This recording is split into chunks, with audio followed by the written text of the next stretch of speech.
Yeah, I probably missed more. But it's good enough, right? Like, sure, whatever. Okay, yeah, same thing with the Ironclad list. This time we actually have the extra tier to start with, which is nice.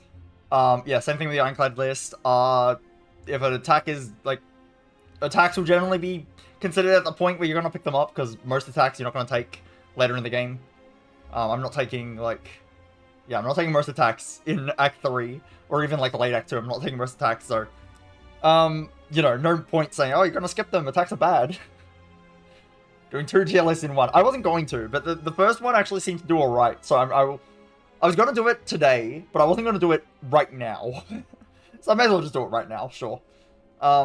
Defect and Watcher is definitely tomorrow, though, for sure. That's not today. Defect and Watcher is tomorrow.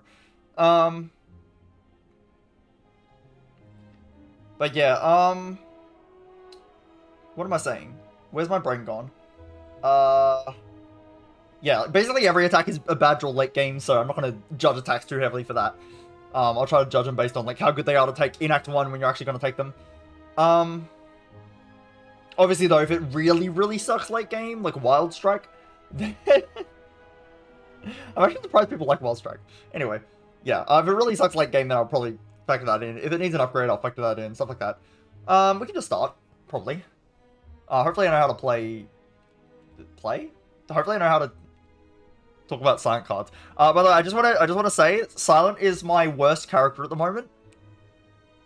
I have the lowest win rate on Silent. I just want to put that out there. Yes, like, you know, it's my win rate is not horrible. My win rate is not horrible. But last time I checked, it was like, I went about like 1 in 3 Silent runs on high Ascension level. You know, I can definitely be a lot better. So I'm just putting that out there. This list is more likely to be dog shit compared to the Ironclad one. I'm just putting that out there. And the Ironclad run, why do I keep saying run? The Ironclad one wasn't. I'm not even sure if that was a good list. Anyway, it's fine. We're doing it. Wow. Okay, let's go. Let's go. Acrobatics. Oh, we're starting with a good one. Okay, so yeah, 1 energy, draw 3 cards, discard 1, upgrade to draw 4. So Acrobatics is good. That's all I have to say. No, it's just, it's a lot of card draw. And the discard is a positive attribute. This is good. It's good that it says discard on it.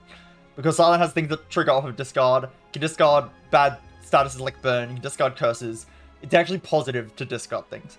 So, it's just really good. It's just a very good card.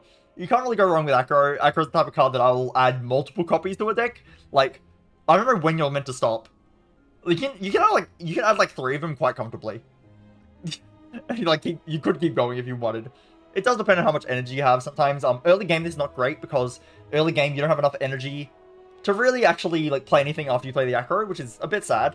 But later on, like, usually you get some energy and then the Acros work really well, and sometimes you can get like Tactician or something to get more energy out of it. And then you can just kind of go off. Silent could just kind of play a bunch of Acros and just get a lot of value out of that. So it's pretty good. It's pretty good. That's all I have to say about Acro. It's a pretty good card. Next is Backflip. Okay. 1 energy, gain 5 block, draw 2 cards, it upgrades to gain 8 block. It's another good card, wow. I still think it's A tier. It's probably, like, not as much in A tier, like, it's closer to B, but it's still A tier. Yeah, Backflip is very good. It's more card draw. That's great. We like card draw. And then it's, then it's block as well. And this block scales with your footworks you might have. So that's pretty good. Like, Silent sometimes likes to block with dexterity. And if you have footwork, then you can kind of just keep adding backflip. Because the backflips block for you. And then they also draw you cards. Like, that sounds pretty good to me. That's pretty good to me. Yeah, no, it's pretty solid. I don't have much to say about backflip either. I mean, these are just good card draw cards. They're just good card draw. Card draw is pretty good. They're both card draw. You can't really go wrong. A lot of people say that they would like if Backflip upgraded to draw an extra card, but I'm like, that's unrealistic. The realistic version of this is that it would be Shrug It Off, and it would be gain 8 block, draw 1 card, and then upgrade to draw 2 cards. Instead, what we get is we get gain 5 block, draw 2 cards, and then upgrade to draw gain 8 block, which is like, it's fine. You don't care that much about the block. The block's nice, but yeah, you have having the 2 cards by default unupgraded, it's really good. It's pretty good. Okay, Bane. I did call... Yeah, I called that F on the other one. Bane. Okay. 1 energy, deal 7 damage. If the enemy has poison, deal 7 damage again. Upgrades to 10 and 10. I'm sorry, Bane. I'm sorry, Bane. I'm sorry it has to be this way. You're not F tier. You're definitely not F tier. But, yeah. Oh, by the way, S tier cards, like, broken. F tier cards, the cards I basically never pick. Like, I can't really think of good scenarios I'd pick them, or I pick them so rarely that basically what happened, and then, like, you kind of expect, like, A, they're pretty good for what they do. B, they're decent for what they do. They're better than Skip. C, they're maybe worse than Skip. It's kind of hard. And D's like, I'm not taking this very often, but it's situationally good. And that's what Bane is. It's situationally good. Poor Bane, it's a attack card, so it's good early in the game, but it's poison related, and poison is not that good of a matchup into, it's not good matchup into sentries, because sentries just artifact block it. It's not great into Nob, because Nob gets angry when you play your poison cards. It's good into Lagavulin, like, sure. Yeah, so Bane is, like, it's not the greatest thing into... Like, it's not great to take poison in Act 1. Usually, like, what happens when I take poison is... I usually get, like... Maybe I get Noxious Fumes. Maybe I, like, build into it late Act 1. After I'm done with the rest of the elites. Maybe I get, like... and you know, you kind of build into, like, Catalyst, like, later on. But yeah, in Act 1, it's kind of hard to take poison cards a lot of the time. So, this Bane's not going to be triggering that often. Okay, even if you do have poison, it is now draw order dependent. You have to draw the poison before you draw the Bane. Otherwise, the Bane only does 7, which is very sad. That's 1 more damage than a strike. Good job. Wow, thanks, Bane. And then, like, yeah, it's an attack. So, in a poison deck, if I'm running a poison deck, I have damage. It's called a poison. Whoa. Wow. So, why would I add a damage card to my deck that already does damage, and it doesn't even scale with the damage that I deal? It doesn't scale up my poison. In a poison deck, I care about poison. I don't care about doing 14 damage. Physical. So, it's bad late. It's hard to take early. But it can be good early. I've had this be very good early game sometimes. That's why it's not F tier. It's definitely not F tier because it can be quite good early sometimes. It's just so situational to actually get Bane to work in a run. I mean, one of the times I had it work early was I transformed into Bouncing Flask. Yeah, transform Bouncing Flask, sure. 4-1 Bane, transform Bouncing Flask, sure, I'll take a Bane. And the Bane was good in Act 1. You know, it does its job, but it is kind of hard to get Bane to work. It doesn't really scale with the damage you're trying to do with Poison. Poison, you're already doing damage, like, why do you need the physical attack? It's just awkward. It's just not a very good card. Kind of goes backwards on what you're trying to do with Poison. Yeah, whatever. Bane, good job. Wow, thanks, Bane. Okay, Blade Dance. 1 energy, add 3 shivs into your hand. Shivs are 0 energy, deal 4 damage, and they exhaust, and upgraded you get 4 shivs. Really good? This is A tier again. Starting with some good comments so far. Yeah, this is a lot of damage. This is 1 energy, deal 12. On Silent especially, that's very good. It's also, it opens up accuracy. You can take accuracy to have a long-term, like, damage scaling plan where you go all in on the shivs. It opens up any card spam cards, like After... those are already open, but they're even more open. You go After Image, maybe 1,000 Cuts if you really want. Yeah, it opens up any of the card spam stuff, which is great. So, like, yeah, that's just great. If you get, like, a Shuriken or a Kunai, it's very, very strong. It scales up your Pendib and Nunchaku faster. So any relic that cares about, you know, how many attacks you play, yeah, Blade Dance is just great for that. And yeah, the Blade Dance, it's 1 energy deal 12. Like, even ignoring everything else, it is 1 energy deal 12. That's pretty good. It's getting nerfed in Slay the Spy 2 to exhaust. Rip Blade Dance. You'll be missed. I'll get to play you once, though. I'll get to play you once in a fight. It's okay. But, yeah, okay, now the question is it better than the other cards? I don't think so. It's very strong, but I don't think it's better than spammable cards. Like, you just spam these. It's pretty strong, though. It's A tier. I'm keeping this in A tier. Like, I don't even care if it's not... Like, this is, like, such a good damage card to see early game. It's just so strong. And again, it can be a late game damage solver as well. Like, the fact it can be late game as well. It's great early, and sometimes it's your main damage late. It's just good. It's just good.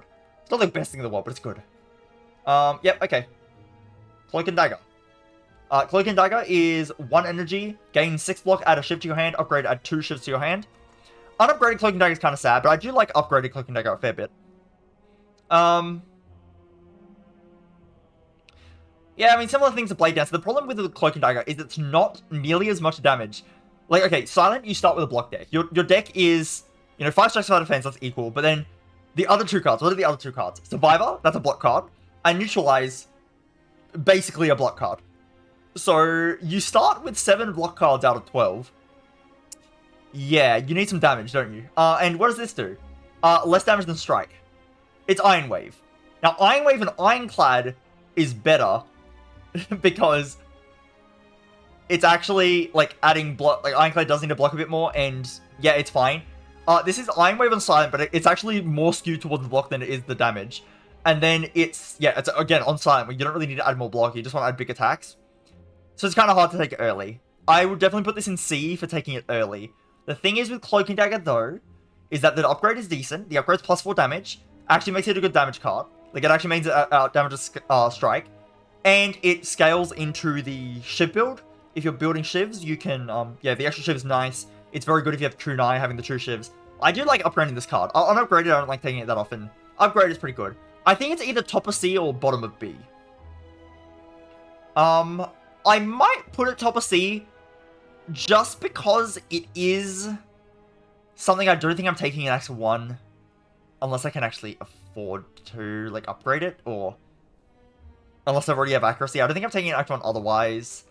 Later on, I will be taking it, but even then, I'm not even sure if I want to take it a lot of time later. It's a weird card. Yeah, it's either high C or low B. I'll figure it out. But yeah, it's okay. It's an okay card. Dagger Spray. It's Cleave. 1 energy, deal 4 damage to all enemies twice. So deal 8 damage to all enemies. It's just Cleave. But again, as I said, it's a lot better to have Cleave on Silent than it is on Ironclad. This is B tier, I think. It might be high C. It's probably low B. It's probably just low B, to be honest. Yeah, Dagger Spray, you need some sort of damage. It might be high C. It might be high C. Maybe. It might be high C. I might actually put it down. But you need damage on Silent early. This is damage on Silent. Wow, congrats, you found it. It's not that much extra than a Strike, but on Silent, even just having damage cards in the deck at all is good.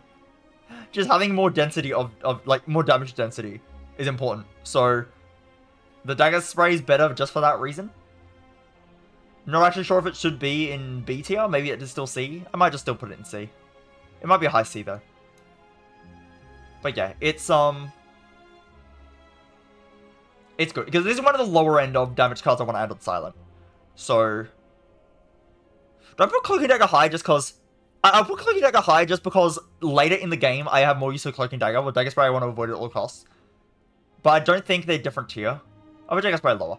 But it probably will be the higher end of the tier. It is pretty good. I will take it early game on Silent. Yeah, it's a lot better than bottom of D on Cleave for Ironclad. This is a fair bit better on Silent. Dagger Throw. Deal 9 damage, draw 1. I didn't check the upgrade. Yeah, this is actually a decent upgrade, by the way. Actually a decent upgrade. Because it's, yeah, 6 damage, so it's doing 12. Instead of doing 8, it's doing 12, so it's plus 4. Not bad. Not actually a bad upgrade. Taking Dagger Spray into upgrading it is sometimes a thing. Maybe it is higher than Cloak and Dagger. I don't know, it's weird. I'll just put it lower. Whatever. I'll figure it out. Alright, Dagger Throw. 1 energy, deal 9 damage, draw 1 card, discard a card, upgrades to deal 12 damage. Dagger Throw is quite good. Again, I'm not sure if I want this in, like, high B or low A. Probably high B is fine. Like, very high B is fine. Dagger Throw is just, yeah, probably high B. It's not like Blade Dancer, it's like, oh, this is a big damage attack, this helps a lot. The good thing with the Dagger Throw, though, is it opens up some of the discard synergies. You can open up Sneaky Strike, you can kind of open up Eviscerate. The Eviscerate's a bit awkward because you would still, to play the Eviscerate, you would still have to play your entire turn of just attacks. You have to play the Dagger Throw and then the Eviscerate. You can't play anything else, you can't play Defend. So, you can play Survivor if you do that, because that also discards. But yeah, it's a bit awkward to do that sometimes. Like, sometimes you don't want to take the hit, but you know, to play the Eviscerate and the Dagger Throw, you just have to Dagger Throw Eviscerate. That being said, like, yeah, having the discard synergy is nice. It lets you add more reflexes and more tactician. Like, I like seeing Dagger Throw in Act 1 because I can just keep taking it in Act 1, just have multiple of them. And then, yeah, later on you see, later on you see like Reflex Tactician, and you're like, alright, I just add it to my deck. Like, it can be hard to add those cards. They're good, but it can be hard to add them. If you have Dagger Throw from early game, you can just add them. I wouldn't add a Dagger Throw later in the game. I wouldn't add one at that point. But, yeah, early in the game, you can just add this. I think this is, like, probably top of B. Like, very, very top. It's just pretty solid. It's just good to have in the deck for most of the run. Or not necessarily. Again, if you get no discard, then having it late is bad. Even then, it gives you a little bit of like, card options, like a little bit. It's not like great, but it is a little bit of draw. It's fine. Yeah, Dagger Throw's good. Deadly Poison. 1 energy, apply 5 poison. Upgrade to apply 7 poison. Again, poison's not that great in Act 1. And then it's good into Hexaghost at least. It's good into Lagavulin 2. It's okay into Guardian as well. Okay, maybe you need to give more credit. It's okay into Guardian. It's actually okay into the Act 1 boss. It's not good into Slime boss though. But the other Act 1 boss is good into. So they're more of a boss card. Because yeah, the poison is like, you know, longer effect. And then, you know, it's like a boss. It's a boss thing. Because, you know, over time. It's damage over time. That's what I'm trying to say. You have more time to actually do the damage in a boss fight where they have a lot of health. The fight goes longer. Yeah, it's good into Lagavulin. That being said, it's like kind of like, I'm not gonna put a D, I'm gonna put a low C. It's like I won't take Deadly Poison that often, but I take it sometimes. Sometimes it's, you know, you need a bit more poison in your deck, like sure, Deadly Poison, good job. It's okay. Deflect. Let's see, STO, obviously. 0 energy card. Every year, 0 energy card's great. Okay, 0 energy, block 4, upgrade to block 7. The upgrade's actually quite nice. Not something I would manually upgrade very often, but the upgrade is actually quite nice. I would take this card if I see it in Act 2 or 3 already upgraded. But unupgraded, I very rarely take this card, and I don't really take an Act 1, like, pretty much ever. It's an awkward card. But yeah, definitely because I take it often enough in Act 2 and 3. Again, it has to be upgraded, though. Because I take it often enough in Act 2 and 3. I didn't see it. I actually might put the Cloak and Dagger, like, bottom of B. Maybe. This looks right to me. Deflect is, like, takeable enough. I will put Dagger Spray above, just because early game attacks and silent are actually that important. But, yeah, I mean, it does something. Cheap viewers, wow. Oh, wow, he did it twice. The double cheap viewers. Let me get out of here. His message didn't even show. The bots at this point just don't even show up. They don't show up in my mod chat. Anyway. Yeah, I mean, Deflect is just like, just blocked. It's like, sure. It's not bad, but it's like, eh, whatever. It doesn't roll. Okay. 1 energy. Gain 4 block. Next turn, gain 4 block. Upgrades to 6 and 6. Okay. I think it's worse than Deflect most of the time. The extra block next turn is like kind of good, but yeah, you have to spend energy. This Deflect, you don't have to spend energy.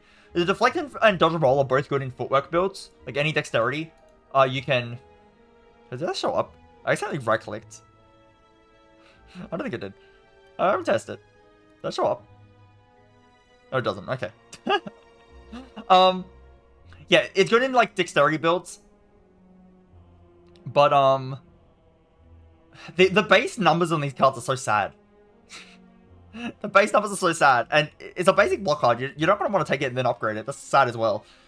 Like, Dodge and Roll, like, it's fine. It's pretty similar to Deflect. I think these cards are pretty similar. I like Deflect more, though. For sure. I'm probably going to have to end up rearranging these cards later. But right now, like, this is fine. I guess. Wow. Yeah, I don't know. Whatever. I do like Deflect a fair bit more. I feel like I like Deflect a fair bit more. I'll see what happens. It's a bit hard at this point where, like, I'm getting all the crappy, like, block cards. It's like, what am I meant to do? Okay, Flying Knee. 1 energy. Deal 8 damage next turn. Gain energy. It upgrades to 11 damage. Flying Knee is actually decent. It's B tier, I think. It's decent. I'll take this card, like, quite often. It's definitely worse than Dagger Throw, but I will just take this in Act 1. It's a decent just card to have in the deck. It's okay later because of the energy refund.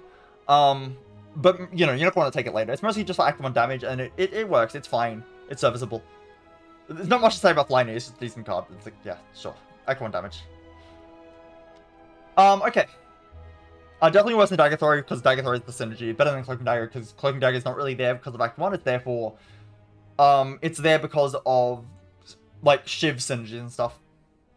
Outmaneuver, 1 energy. Next turn, gain 2 energy. Upgrade to gain 3 energy. Outmaneuver is really weird. I don't know how to feel about this card. It's very weird. It's very weird. What is the point of Outmaneuver? What is the point? It's so weird. Because, like, you kind of... A lot of the time you play Outmaneuver, and then next turn, you draw nothing. And you can't spend the energy. It's almost too much energy. You're doing nothing on this turn to do a lot next turn. But, like, the turn you play it, you have to have nothing to do. So, like, maybe you drew a bunch of, like... Maybe the enemy's not attacking you. They're, like, buffing or something. They're buffing. You draw a ton of block, and you draw Outmaneuver. Okay, great. And the next turn, what if you draw a bunch of block again? It's less likely if you already did. But, like, alternatively, what if you draw a bunch of attacks? And you play all the attacks, instead of playing Outmaneuver. And the next turn, yeah, you could just draw a bunch of block, and then you don't have, like, anything to do. Or maybe you end up playing it all, and it's like, fine, you don't need more block than you have. Like, sometimes just the way the turns line up, this doesn't work well. Like, it's unreliable, I think, is the problem. It's very hand-reliant. It's hand-reliant on the turn you draw it, and the next turn. Both of them are hand-reliant. Because, yeah, for me to be actually able to justify spending an energy on it, the turn I draw it, that's hand-reliant. I have to make sure, like, I have to not draw enough energy worth of other things on that turn. And next turn, I have to then get the opposite luck, where I have more things that I would be able to play than normal. And then I can play it. It does work with Well-Laid Plans quite well, or with Runic Pyramid decently well. But, you know, at that point, I have Well-Laid Plans or Runic Pyramid. Like, everything's good with those. Like, I'm sorry, Outmaneuver, but everything's good with those. Upgraded, I like it a bit more, because at least, like, yeah, it's a lot of energy. Better with the Ice Cream and stuff. It's such a weird card. I don't really like it that much. I think I'm going to put it in D. I'm not a huge fan of Outmaneuver. It's okay sometimes, but it's sort of weird.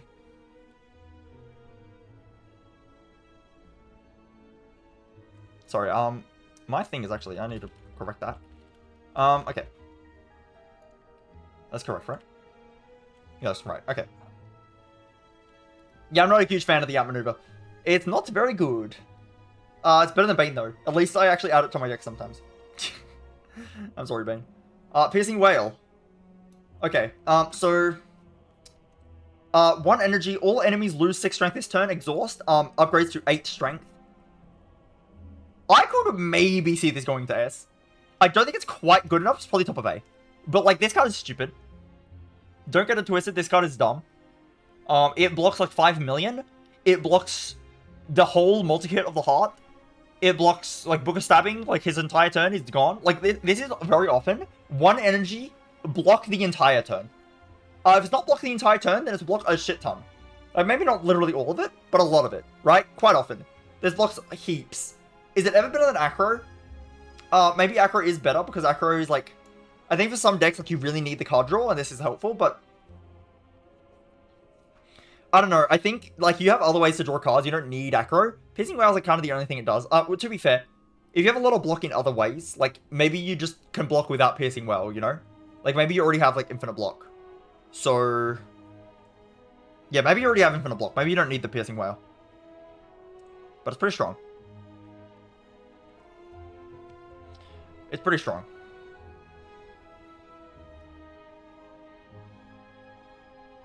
I'm not sure it's better than Acro or not. It's definitely, like, either top of A or right after Acro, you know? I might just leave it at the top of the tier.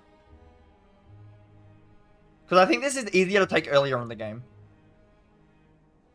It's easier to take early. It's very good late, and it's still decent early.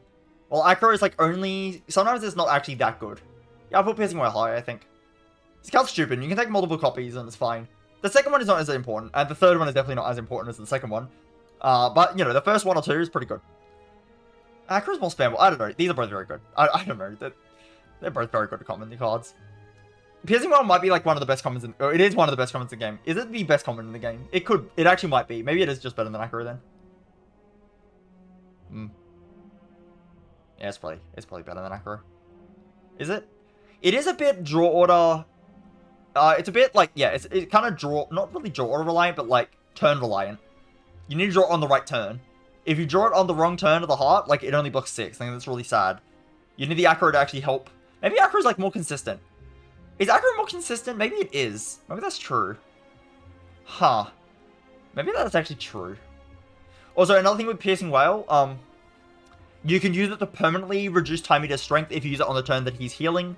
You can use it to permanently reduce Awaken 1 strength if you use it on the turn that you kill phase 1. Don't use it on the Heart's buffing turn, or you'll raise the Heart's strength by 6. It's the opposite effect of a Time Eater and Awaken 1. Don't do that. You'll die. Yeah, it doesn't bring Time Eater or Awaken 1 to negative strength, but it does reset them to neutral at least. So if they had like 4 strength, they'll go to 0. If they had like 8, they'll go to 2 permanently. But they won't go to negative, right? Yeah, it's pretty strong, so Piercing Wail's good for that. Yeah, it is. It just blocks like so much. I think the fact that it's good earlier in the game as well is probably a big factor to... Yeah, I'll put it above Acro. This is hard though. It's hard whether this is higher or not than Acro, but yeah, it's pretty good. Okay, Poison Stab. 1 energy, deal 6 damage, apply 3 poison, upgrade to 8 damage and 4 poison. So this card is like weird because it's not actually that good for poison builds. I say that in like my last run, I had 2 poison stabs and I was actually running poison. But yeah, it's not really a card you want to add in a poison build, but it's decent to get you started on poison, I guess. And it's just a decent Act 1 card in general. Like, it just does damage in general.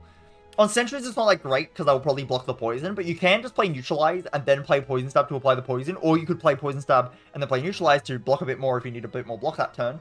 You block 3 on the Sentries. Yeah, so the Poison Stab, you know, it's kind of good into Hex Ghost. It's actually good into a Nob as well, because, yeah, like the Nob, you don't want to play your Poison because skills, he gets mad, but this is not a skill. You get Poison anyway. It's good into Lagavulin. Like, it's actually good into... It's decent. It's a decent early game attack. Honestly, I think it's definitely better than... I think it's actually probably just bottom of B. I don't mind taking Poison Stab early game on Silent. It does, like, it artifact strips at worst case. Like, worst case scenario, I have artifact strip for late game. And yeah, best case scenario, I end up going into Poison, and the Poison Stab Poison actually still plays later on. It's not bad.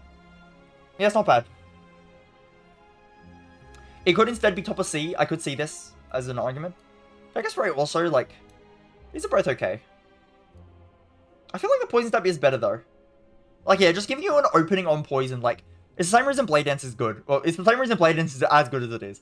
Like, you know, Blade Dance would already be very good at just 1 energy deal 12, but yeah, the fact that it gives you potential synergy later is good, and the Poison Stab does that as well. Not very good in the Poison, like, it's not that good, but, it does give you a start on the Poison. It's okay. I'm definitely taking Poison Stab over skipping in Act 1, like, pretty confidently. I actually think maybe the Cloak and Dagger... the Cloak and Dagger is, like, better in other runs, though. It's so weird. I actually might do this. I might do this. It's weird, because I like Poison Stab more... I like Cloak and Dagger more in general, but for early game, I like the Poison Stab more. Maybe I did this that after all. Because the Cloak and Dagger can be really good later on in the game, but early game is not, like, great. I think this is correct. Dagger Spray is, like, I'm more hesitant to take than a Poison Stab, I think. Yeah, I think I'm more hesitant to take Dagger Spray. Poison Stab actually can do something. Okay, it's weird. It might be... It's okay. Prepared. 0 energy. Draw 1 card, discard a card. Upgrades to draw 2, discard 2. Pretty good 0 cost card. It gives you card selection. It's a bit awkward sometimes this prepared. Sometimes you just... It takes a card in your hand, right? Yep, you draw 5 cards. And prepared's one of them. Prepared does not actually get you ahead on cards. You basically only drew 4 cards. You only get to play 4 cards, I should say. Because you can draw 2 and then you get something better, you can discard 2. But you only get to play 4 cards maximum. Because, yeah, prepared basically doesn't count. So you draw only 4 cards. You get to kind of choose what's in those 4. But that's it. You can choose what's in the 4. You can't play more than that. And if you have more discard, which you might with a prepared, because you might be running a discard deck. If you have prepared. Then sometimes you're more than that. More cards that discard. And then you can't even play like everything still. Like you might not be able to play Survivor as well as you'd like. You can play it last. Sometimes you can play it last. It's fine. But yeah, it can be awkward sometimes. But generally, the prepared is good. It does kind of need an upgrade. Unupgraded, it's a little bit sad. But upgraded, it's quite good. It's a weird card. I don't know how to feel about it. I don't think it's A tier just because it needs an upgrade. But I think maybe top of B. Maybe top of B.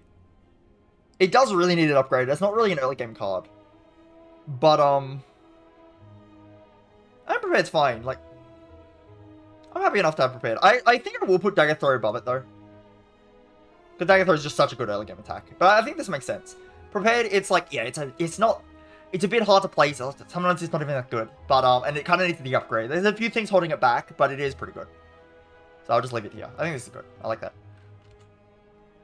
Quick Slash. 1 energy, deal 8, and draw 1 card. Upgrade to deal 12, so that's +4 on the upgrade. Decent upgrade. It's just kind of worse Dagger Spray, though. Yes, it doesn't have discard, which discard sounds like a bad thing, but no, like, yeah, even though you're losing a card, the Dagger Throw is just worth it because it opens up discard synergy. That's the main good thing about it. Also, unupgraded, it does 1 extra damage, the Dagger Throw, compared to the Quick Slash. Upgraded, they do the same amount. They both do 12 upgraded, but the Dagger Throw is doing more unupgraded, and generally, probably not going to upgrade these cards anyway. So Quick Slash is a bit sad. I definitely would rather have Poison Stab. I definitely would rather have Dagger Spray. Yeah, I'm not really happy to have a Quick Slash. But it's at least an early game damage card. I'm going to put a bottom of C, I think. It's at least an early game damage card. Like, Deadly Poison also, I might take that for Hexaghost, but like, Quick Slash is like, eh. What am I taking this for? Yeah, it's pretty sad, isn't it? Yeah. Sorry, Quick Slash. Sorry. You're not that good. Slice. 0 energy, deal 6 damage, upgrade to deal 9. Now this is actually a good damage card. I'm gonna put this in B tier somewhere. This is a decent damage card. I'm gonna put it like right next to Dagger Throw. Is that too high? Yes, it is. Is it? I mean, what were the, like, what? On the Ironclad, there's like Headbutt, Anger. Yeah, no, okay, that makes sense, actually. Yeah, I'm putting Slice here. I might put it below Prepared. I'll put it below Prepared. But yeah, this is pretty strong. Slice is a great, Slice is a great Act 1 damage card. It's just pretty good. That's it. That's it. It's pretty simple, but it does damage on Silent, and Silent needs damage. That's it. That's all I have to say about that. It does damage on Silent. Yep, good job. Nice one, Slice. It's pretty similar to Anger. Silent has some card draws, so you can draw into the Slice more often. Silent needs damage more than Ironclad does, so even though the Anger is getting, like, vulnerable boosted on Ironclad and stuff, and Silent won't have that unless you get Terror, which is 1 card in the entire game. Yeah, unless you get Terror, you're not getting vulnerable, but, still, like, the fact that Silent needs damage more, she needs it more. Therefore, the Slice is pretty good, so, yeah, pretty good. Pretty good card. For Act 1. Good damage card. Hey, Sneaky Strike. 2 energy, deal 12 damage, but if you've discarded a card this turn, you gain the 2 energy back. And upgrades to 16 damage. If you have Snicker Eye, this actually, like, if it's cheaper than 2 cost, you still gain 2 energy no matter what. So, like, yeah, let's say you're playing Snicker Eye and it rolls 1 cost. You only play the Sneaky Strike for 1. You still get 2 energy back if you discarded something. So it can be energy positive with Snecker. It's pretty good. Yeah, Sneaky Strike's okay. It's weird. It's a weird card because it's kind of hard to take sometimes. But it's okay damage. I don't think it's C. I think it's bottom B. Is it worse than... I think it is worse than Poison Stab. I think Poison Stab is just a lot easier to actually take in my deck. The Sneaky Strike can be better in general. But the Poison Stab, there's just no requirement on it. And if I don't have the Sneaky Strike working, then it's kind of terrible. Even in early game. And then later games, do I actually needed Sneaky Strike? Not really. Yeah, I will Sneaky Strike below the Poison Stab, but still in... Still in B. Because it can be better later. I think. Or is it actually top of C? Is it actually top of C? No, I feel like Sneaky Strike can actually be quite good sometimes. On Silent. You need a lot of damage, then the Sneaky Strike can help. I don't mind it. I might shuffle these here around, like, soon, but we'll see. Sucker Punch. 1 energy. Deal 7 damage, apply 1 weak. Upgrades to 9 damage and 2 weak. Sucker Punch. It's weird. It's weird. So Sucker Punch is... It's weird. It's weird.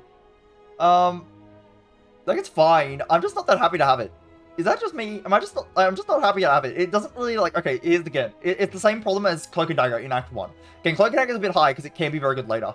But the same problem with Cloak and Dagger in Act 1. This is not actually a damage card. Like, it kind of is. But it's not really. It's not really. It's not really. It's only doing 1 extra damage than Strike. The Weaken is nice, I guess.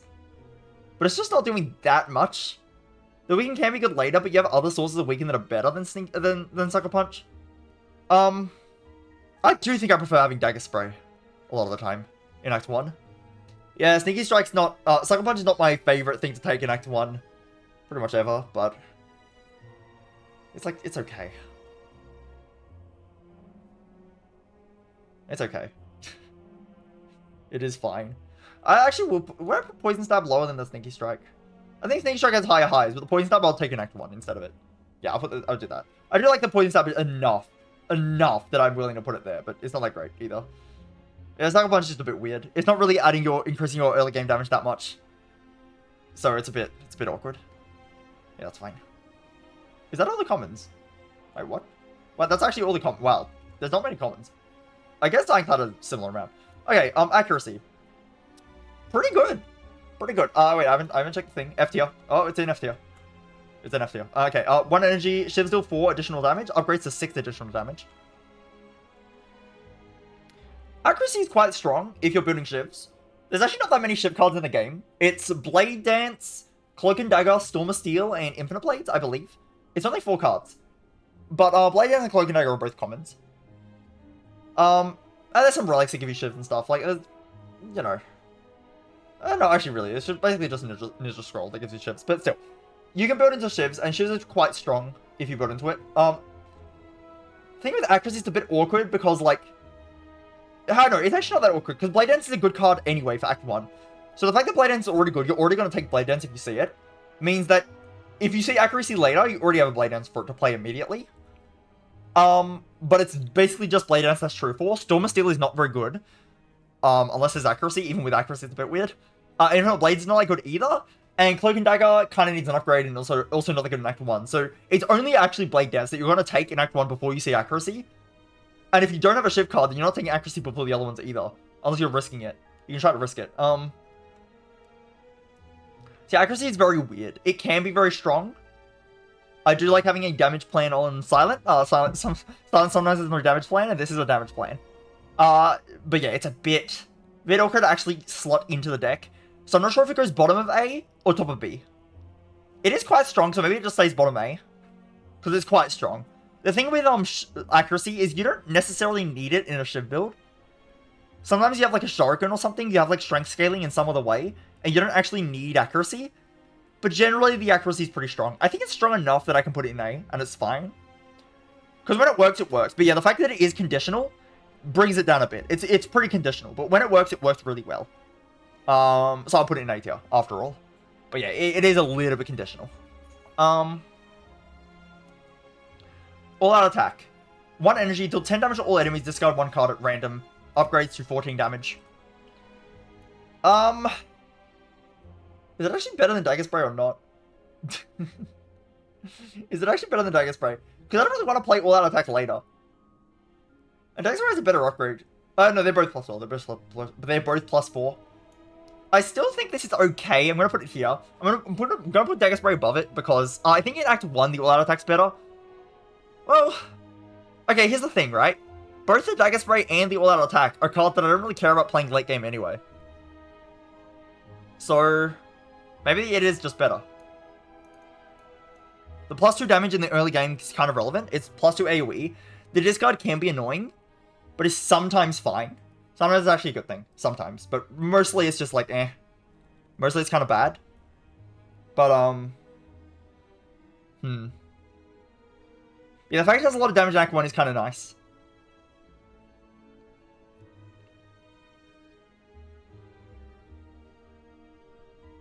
Yeah, but still being able to play Dagger Spray later is good. Like, maybe I'm fighting, I don't know, Reptomancer, and I want to play Dagger Spray. Yeah, so my all-out attack sucks. Dagger Spray scales with strength. If I have any strength, like a Vajra or something, that's better. Like, it pretty much closes the gap, like, pretty quickly. Only 2 strength to close the gap entirely. There's no discard, like, random potential downside to the discard. I'll put Dagger Spray higher, but they're not that different. They're really not that different. They're both decent AoE cards. You're not really going to be playing them that like you're not going to be playing them that often late game anyway, so it's okay that the all out attack it's like a little bit bad. Surely you can just manage the discard though. Surely you can just manage yourself around it.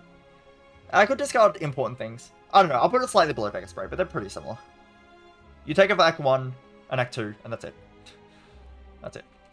Backstab. 0 energy, innate, deal 11 damage, Exhaust, and upgrade to 15 damage. Yeah, Backstab is pretty good. It's pretty good. It's probably B tier. I don't know where in B tier, but it's probably in B tier. Yeah, it's pretty good. I'm probably gonna actually put it like maybe here. Is that true? Yeah, probably.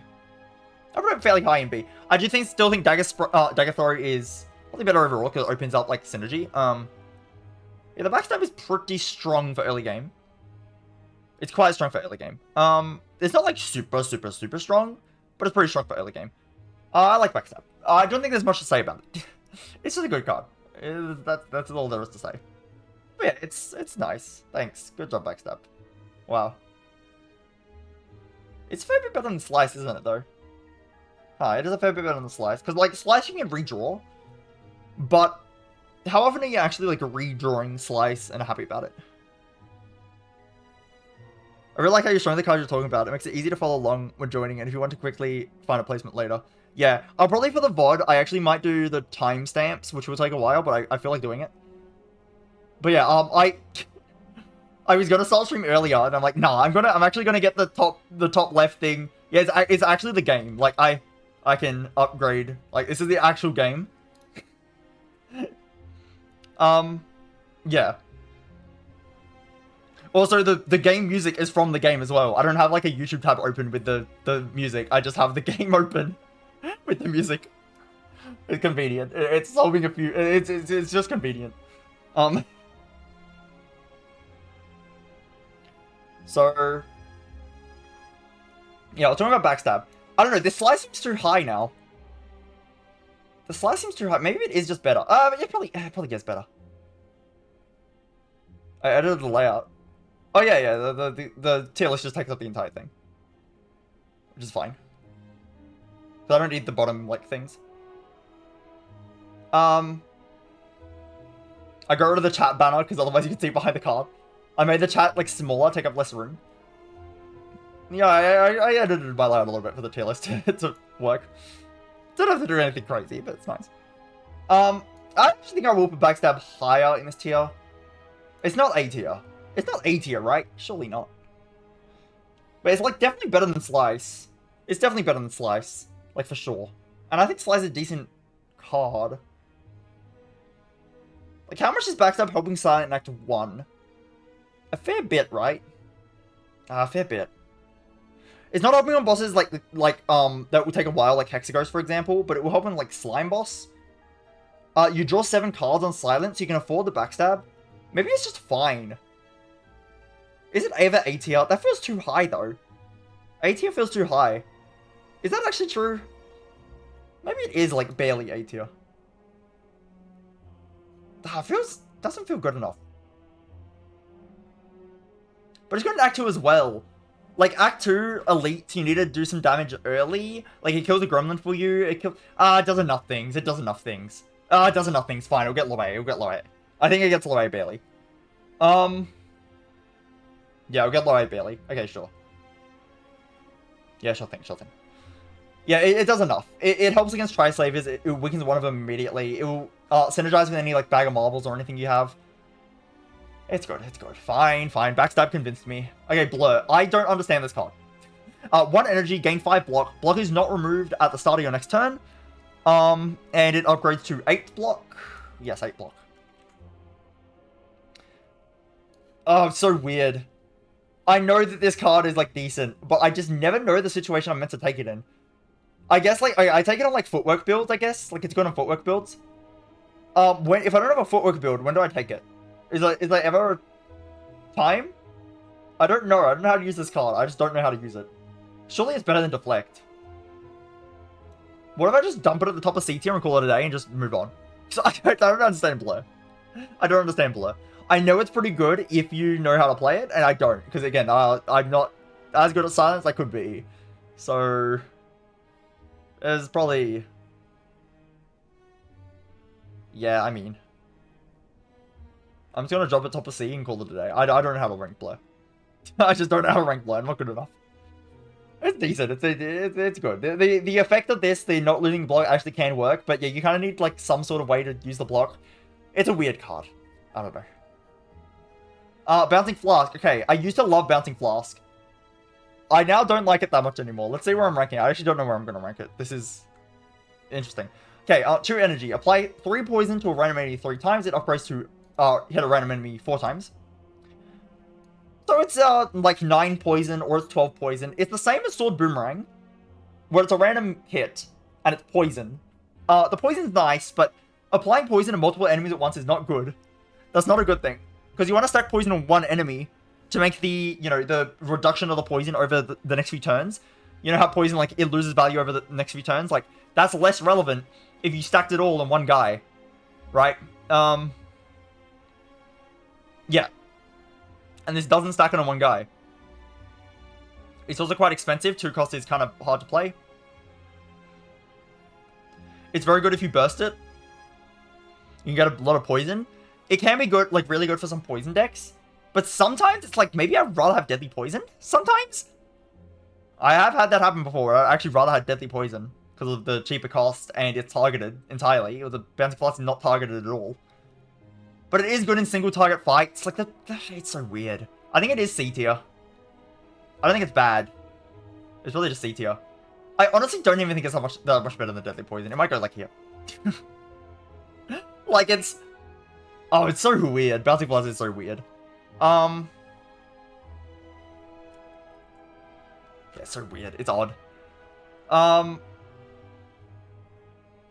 not a huge fan of Sucker Punch, but it's at least like a bit of early game damage. Like, it's fine. The Bouncing Flask is like, it's just weird. I don't know when to take it. It's going to Hexaghost, I guess. The good thing with the Bouncing Flask is a lot of poison at once. The Deadly Poison is only 5, so you have to play it multiple... Like, the first time you play it, it's not even giving you that much damage. The Bouncing Flask gives you a lot of damage immediately, and that damage will stay. Because, again, the higher number on the poison, it will stay around, and it will tick down slower, because there's more poison at once applied. So it is pretty strong for that reason. Yeah, but it's like, yeah. It's a bit weird. It can sometimes be so good. It can strip Artifact. Later on, it can be a play.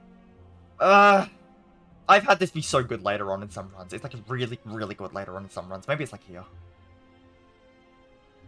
Sometimes it's really good. Am I actually going to put Poison Stab above Bouncing Flask? Is it the world we're in? Is it the world we're in? Because in terms of a poison build, the Poison Stab is definitely worse. But the Poison Stab, the benefit of it is it's actually good early game. Whereas the Bouncing Flask is not that good early game. Like, the Poison Stab's a good mix of, I'm just doing physical damage so I can kill the Action 1 elites, and I've got a little bit of poison so I can maybe stack a bit of poison on some enemies. Well, the Bouncing Flask, you're kind of going all in on the poison plan with the Bouncing Flask. You're going all in. Not good in hallway fights, only good in bosses. Yeah. I feel so wrong. Is the Poison Stab in the wrong spot? I don't think it is. Oh, I don't think it is. Is it? Is the Poison Stab too high? I actually find it's like a decent damage card on Silent. Oh, it's actually decent on Silent, is the thing. It's 9 damage the first turn you play it, and then it's 2 damage the next turn, so it's 11 damage in 2 turns. And then it overall does 12. Like, overall doing 12 is pretty good. 1 energy. I mean, it's Blade Dance, but slower. And again, it does synergize with Poison later. It strips Artifact. Yeah, there's some good things about it. The Bouncing Flask, yeah, you are doing more damage overall. It's 9 damage, then it's 8 damage, then it's 6 damage. 6? No, it's 9, 8, 7, 6. Like, it's a lot of damage. It's a lot more than Poison Stab. But yeah, it is just so... well, for one, it slows over multiple turns, and yeah, it's unreliable because it hits multiple enemies. Is it actually just bottom B, though? It's right here, or here. It feels too high to me. It honestly just does feel too high to me. I don't think I can justify it. This is good into, yeah, Guardian and Hexaghost, though.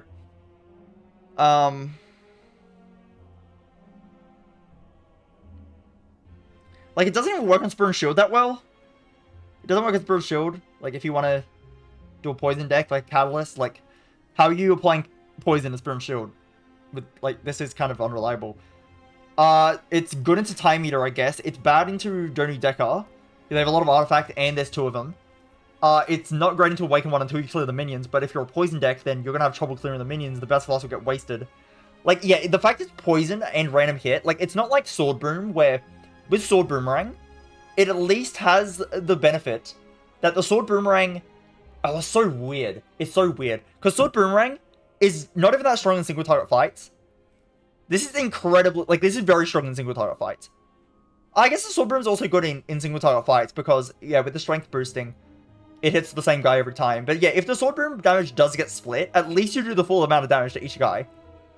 But this does not do the full amount of damage if you split it. It just makes the damage a lot worse across the board.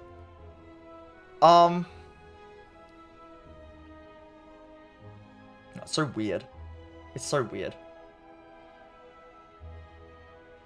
It's actually so odd.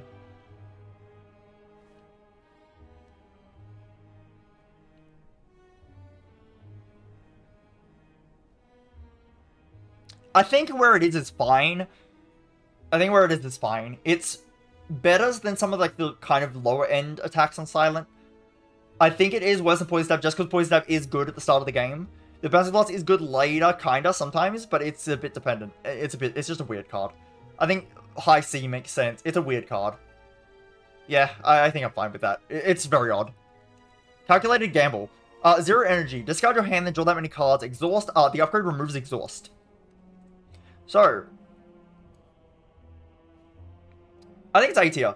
Calc Gamble's weird. I feel like a lot of, like, sometimes I use it and it just doesn't feel high enough value. But sometimes it's very high value. Sometimes it's very good. And sometimes the upgrade matters and sometimes it doesn't. It's a weird card. It's weird. I don't want to put it too high because over time, I just feel weird about this card. Like, sometimes it just doesn't do enough. I might put it, like, here. Is that right? I just really like Blade Dance for damage. Like, sometimes the Calc Gamble actually doesn't do anything. Like, it just sometimes does nothing. And sometimes I just prefer having Backflip to actually get draw. Because the Calc Gamble's not doing enough. And then... yeah, it's probably fine, right? The Backstab is... maybe better.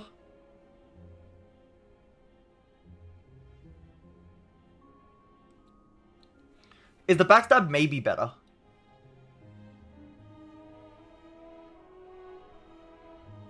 Probably not.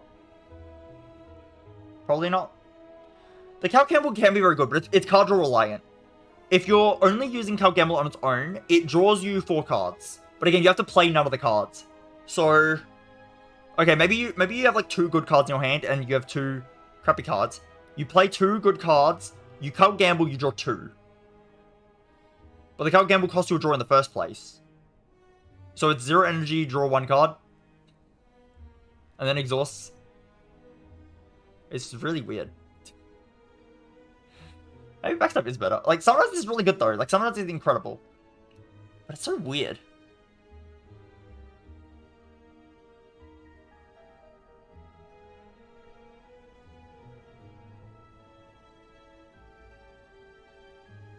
So weird. I think I'll just leave it there. Like, it does kind of rely on you having card draw in the first place. And if your deck has a lot of card draw in the first place, you don't need the Calc Gamble as much. But sometimes the Calc Gamble, like, really goes off. But sometimes you need to upgrade it to really make it go off. It's just weird. It doesn't work that well with well-laid plans, because you retain 2 cards. And you maybe want to keep those cards for longer. But then you have to discard them when you play the Calc Gamble. But then sometimes you have the well-laid plans, and you play the cards you want. Maybe you retain a Piercing Well. You play it on the Heart's turn, the multi-hit turn. And now you have extra cards in your hand because of well-laid plans, therefore you can Calc Gamble and get more things back. Like, this kind of confuses me. I know it's good and I do take it. But it's... I know it's good and I take it. It's just that it's like kind of... it's just kind of weird. It's just kind of weird. Like, maybe it's going to be too low if I put it there, but like... it's just weird. It's a weird card. I think I definitely prefer Acro on my deck than a Calc Gamble. Calc Gamble, it feels very strong sometimes, and then sometimes it feels useless. There's like no in between with this card, I swear. Sometimes it just feels useless, and sometimes it feels like giga broken. So, I don't know what to do about that.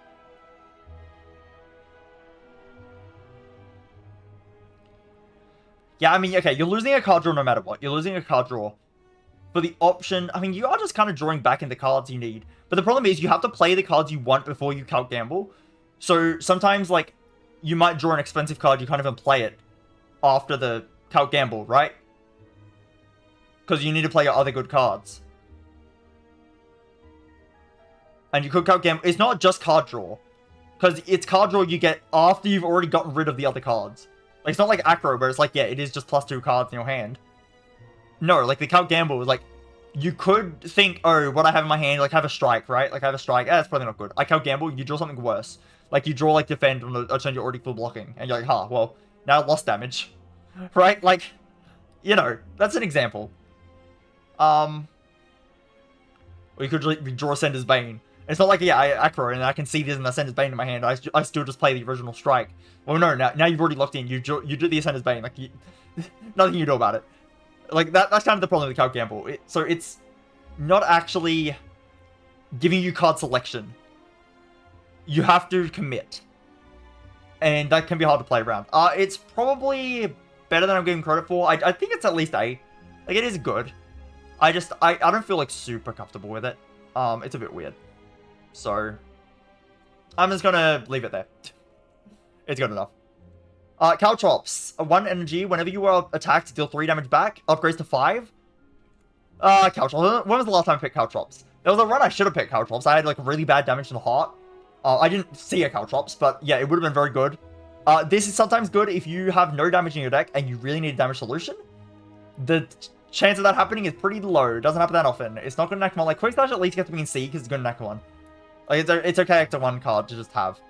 But what is this Caltrops doing?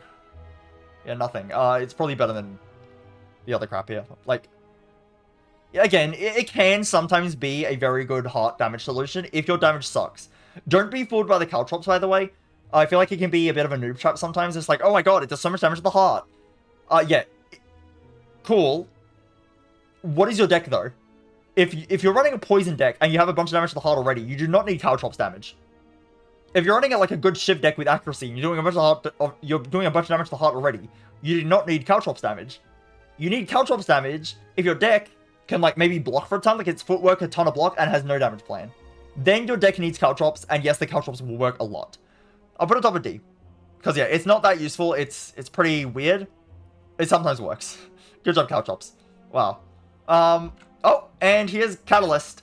1 energy, double the enemy's poison exhaust. Upgrade to triple. Broken?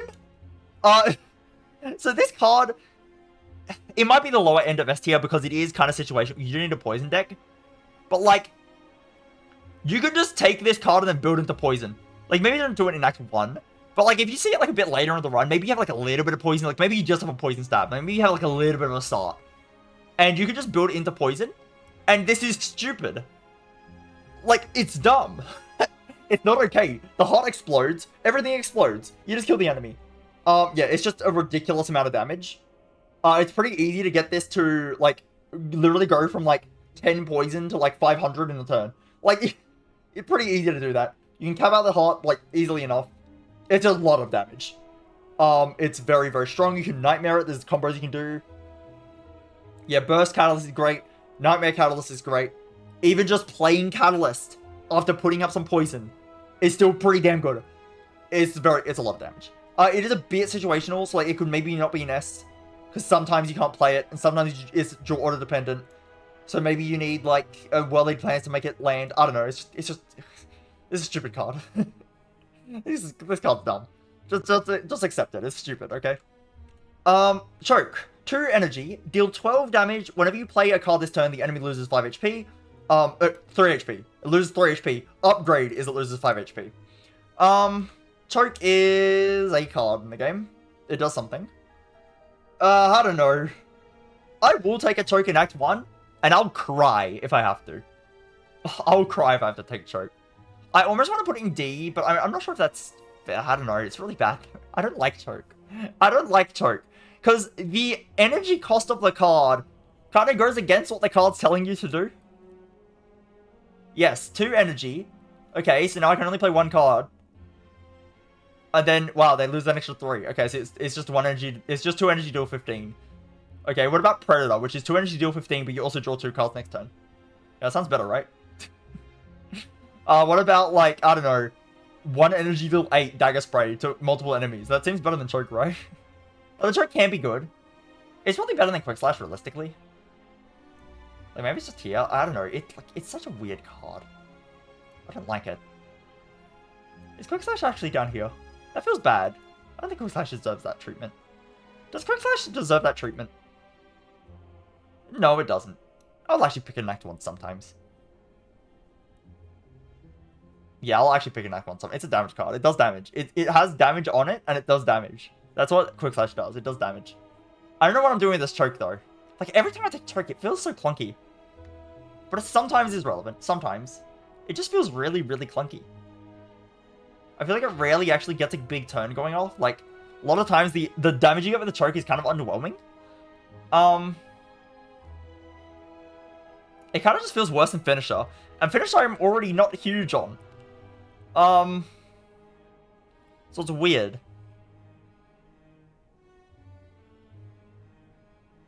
It's just weird. That's what I think. It's a weird card. I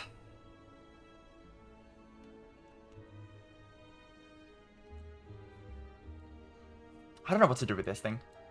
I don't know what to do with this thing. I think Deadly Poison is a fair bit better. But I actually like this. I mean, it's not like the Quick Slash is that much more damage than the Bane in Act 1. That's true. That's true. It's not that much more damage. I mean, it draws you a card. But, like... I don't know. It's not that much. But Quick Slash is a bit sad, isn't it? Yeah. And the Choke stays here, then. I do actually think I prefer Deadly Poison, because in some runs where I run Deadly Poison, it does something, and it works on, like, Hexaghost and stuff. I think Deadly Poison is okay. Yeah, Choke is just... It feels clunky to me. I don't like it. Yeah, I'll put in D. I'm sorry, Choke. Sorry it has to be this way, but you suck. I don't like you very much. I'm sorry, Choke. Concentrate. Okay, very weird card. 0 energy, discard 3 cards and gain 2 energy. Upgrade to discard 2 cards instead of 3.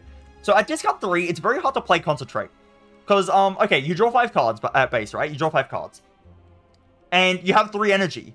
So you can play 3 of those cards, and then you can't play 2 of them. Okay, well, what if one of your cards is Concentrate, okay? Then you play Concentrate and discard the other 3, and you're left with 1 card. And you can play your 1 card. Huh.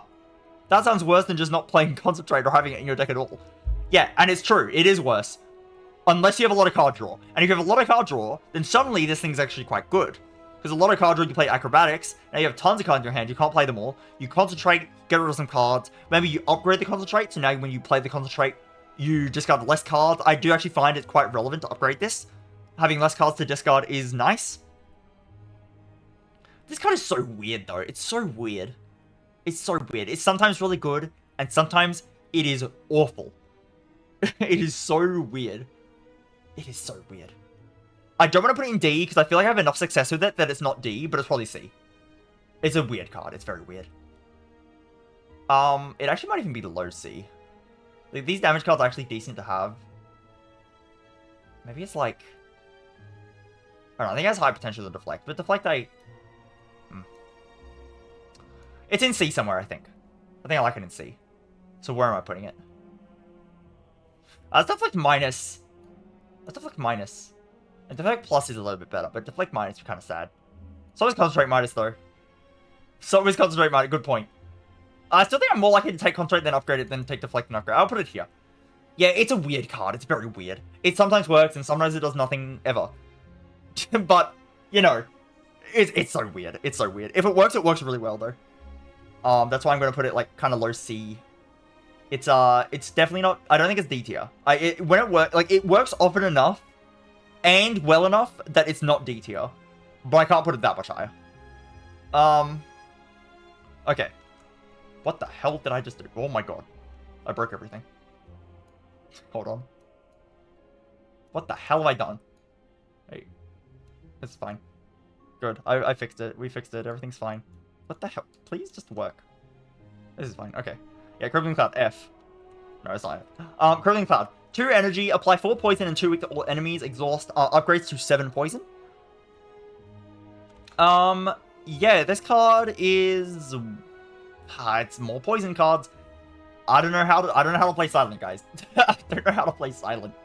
Who do you think I am? I know I'm green, but I'm more of an Ironclad guy. I'm better at Ironclad. I'm better at, like, Monkey to hit the thing hard. I don't know how to play Silent. I suck at Silent. I used to really like this card, but over time I started liking it less. But now I think I'm underrating it. I don't know. I don't know how to rank this card.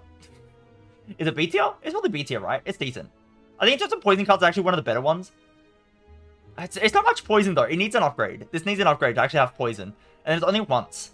It's only once, but it does apply weaken, and it's expensive, though. Oh my god, it's so weird. It's so weird. I've taken this early before. I've taken this at Act 1 and then upgraded it, and it's been decent. That's worked for me before. Like... And it doesn't weaken Sentry. It doesn't poison Sentry, but it does weaken them. It works in Lagavulin. It's okay for Nob because it weakens him. It's so weird. Crippling Cloud is just very weird. Yeah, but I've had a run where this like had some Crippling Clouds that was very good. Getting some weaken is nice, but it is expensive. The 2 cost like really holds it back. The fact that it hits every enemy is like good. And it's artifact strip later in the game. Oh, it's so weird. Oh, God.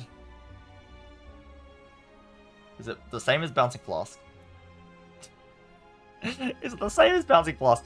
Bouncing Flask is kind of weird because it's like the single target poison card, right? You want Bouncing Flask for single target poison, and you want Crippling Cloud for AoE poison. How about that? Maybe that's the reasoning. I don't know.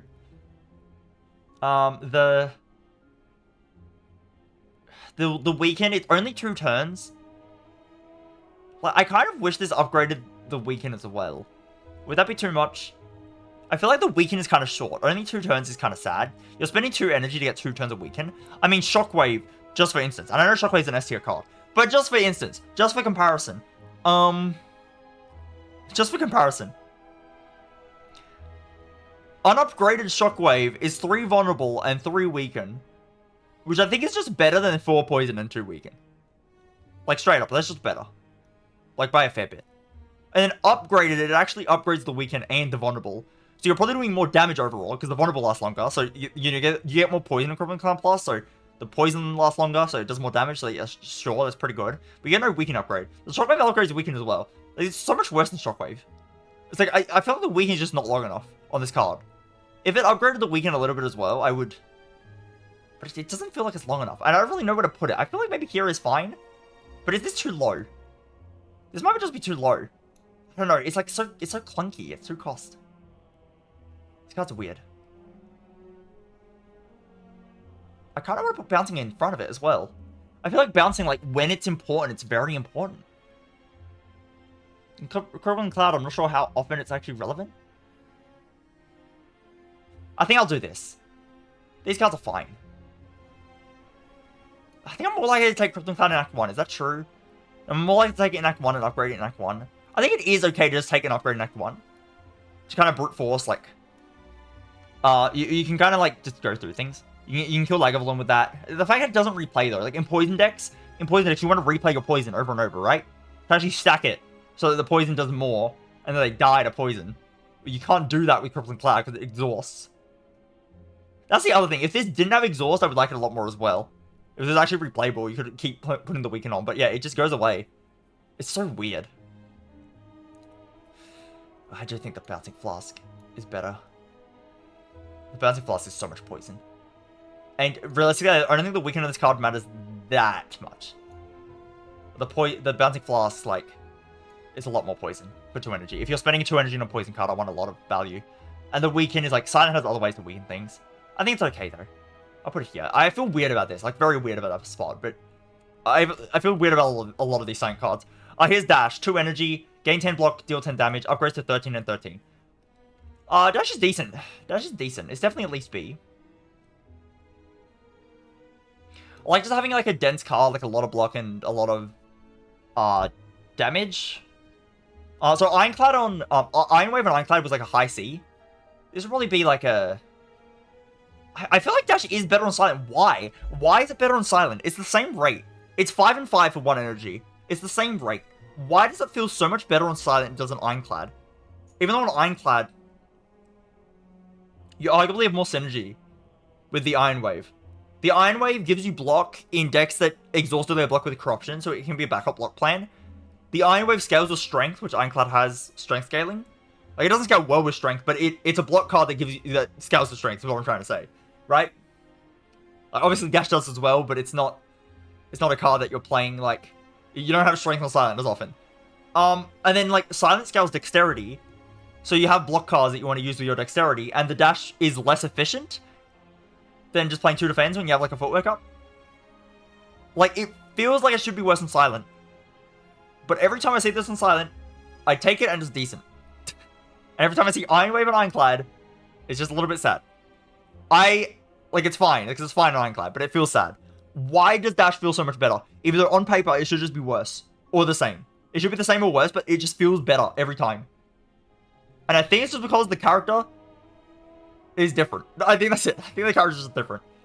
I think on Silent, you need a bit more help with just like a card that does damage while you're blocking. I don't know.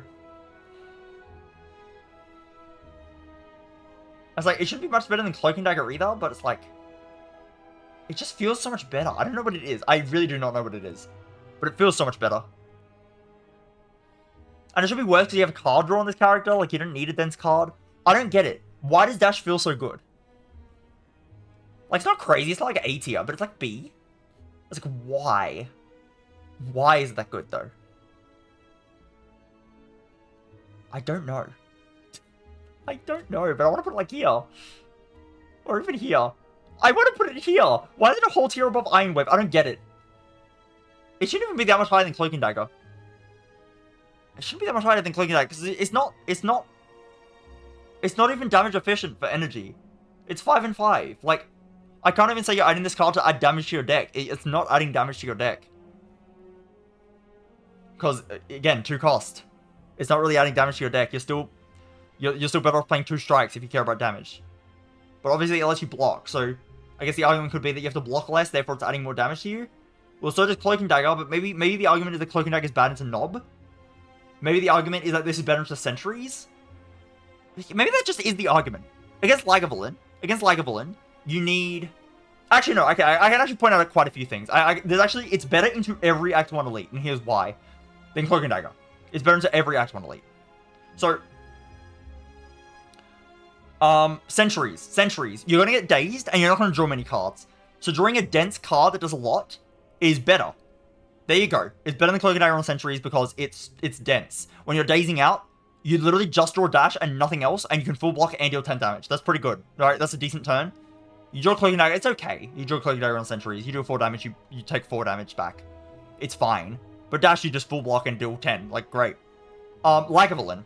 Lagavulin, you want to be able to block while you're dealing damage. And this dash is very efficient at that. Iron Wave's a decent card in Lagavulin, and you have 2 of them stapled onto each other. You're getting double Iron Wave, rather than playing, like, Defend or whatever. You're getting double Iron Wave.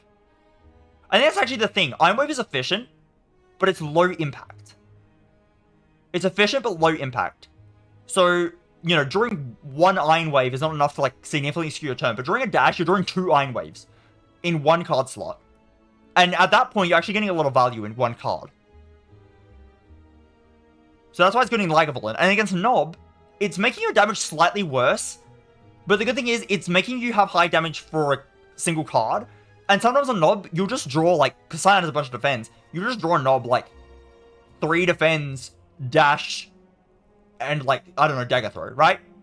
And, like, okay, let's say that was a Cloak and Dagger. You draw 3 defends, Dagger Throw, Cloak and Dagger. Actually, let's not say Dagger Throw, because that can draw you a card. It's a bit awkward. Let's say it's Dagger Spray. Let's say you have a Dagger Spray.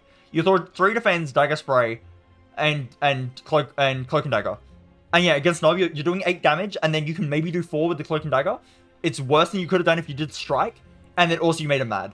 If you draw Dash instead, you're actually dealing damage more than Strike, because you didn't even draw a second Strike in the first place. So it lets you, like, get damage even when you didn't draw damage. And then you also block 10 without making him mad.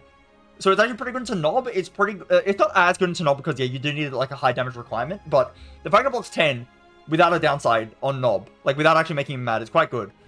And then, yeah, it's just great for Sentries and pretty good for Liger. So it's good into every Act 1 Elite. It's like, what more do you really need? It's a dense block card against Guardian.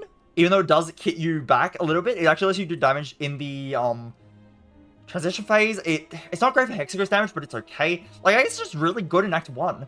For, like, everything. Like I said, it's just good in Act 1 for everything. It's like, yeah, the Cloak and Dagger can synergize later, but it needs an upgrade. I've convinced myself that why this is a tier above Iron Wave, at least. It's better than Dagger Throw. Dagger Throw has so much synergy with every discard thing in the game.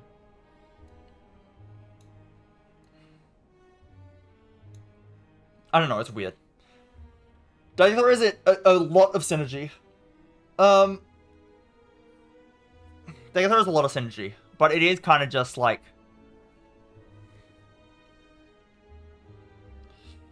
Yeah, it's kind of just like an attack. Like, you're spending energy on this thing. It's kind of sad. It's not doing much else. Like, I overdo a discard, but it's like, it's not actually high enough value. This is high value. Okay, no. I'm putting Dash on top of B. I've convinced myself. It actually has enough good qualities that it's like, yeah. That makes sense. It makes sense. Distraction. Add a random skill into your hand, it costs 0 this turn, exhaust. Upgrades to 0 cost. Distraction. I'm so sorry. I'm so sorry I have to be this way, but the last time I added a distraction, it was already upgraded. I added a distraction plus into my deck, and it still wasn't that good. It's just unreliable. This poor card is just unreliable, especially on silent. Look at the skill selection on silent. You have poison cards. Okay, so let's say I'm trying to block with my distraction. Okay, I drew a poison card. Okay. Okay, not great. I got a poison. I didn't want a poison. I got a poison card. Okay. Maybe I'm trying to put poison on. Okay, I get a block card this time. Maybe I get, like, I don't know, card draw? I mean, card draw's fine, I guess. But yeah, like, it's just inconsistent. You see the problem? Like, maybe I'm playing Distraction to get value on my turn, and I have 3 energy, and I get Acrobatics. Like, Acrobatics is a fine card, but maybe I couldn't afford to actually spend energy on card draw that turn. And now, yeah, Distraction's bad. It's just unreliable. It's so unreliable, is the problem. Infernal Blade and Ironclad is, like, decent. You can, like, take it early game. It's some damage, and you know it's damage. You know exactly what it is. It is damage. Distraction? No clue. That's the issue with Distraction. Yeah, it's kind of sad. I don't really take this ever. Poor Distraction. I'm sorry. Sorry, Distraction. Endless Agony. 0 energy, deal 4 damage. Whenever you draw this card, add a copy of it into your hand and exhaust it. And it upgrades to 6 damage. So basically, it is 0 energy, deal 8. Because you get 2 of them the moment you draw. You get 2 Endless Agonies. You can discard one of the Agonies so that when you redraw it, you duplicate it again. So you can, like, basically the first time you play, you can play 0 energy, deal 4. Discard one of them. And then you redraw and you get 0 damage, deal 8. And the good thing with discarding it is sometimes you have better things in your hand you don't want to discard. Like, sometimes you have to discard, but your whole hand is good. And you want to play the whole hand. You have nothing to discard, you discard an Endless Agony, and you can get it later. But sometimes you don't want to get Endless Agony later, so sometimes it's not great, but anyway. Yeah, this card's okay. Is it better than Slice? It's probably better than Slice, but not by much. The problem is that it's... The problem is that it's worse than, Oh, there's 2 issues. It doesn't redraw. You don't get to redraw the Slice, and it's not doing as much damage as Backstab, and Backstab is on turn 1 where it's most relevant. Endless Agony is 2 Time Eater procs, 2 Heart procs. It does fill your hand, though. Filling your hand is nice. Why does Slice feel better than Endless Agony? Is it actually just that you redraw it? It's probably just that you redraw it. If you're fighting a fight like Hexagon, so you actually do need to redraw it.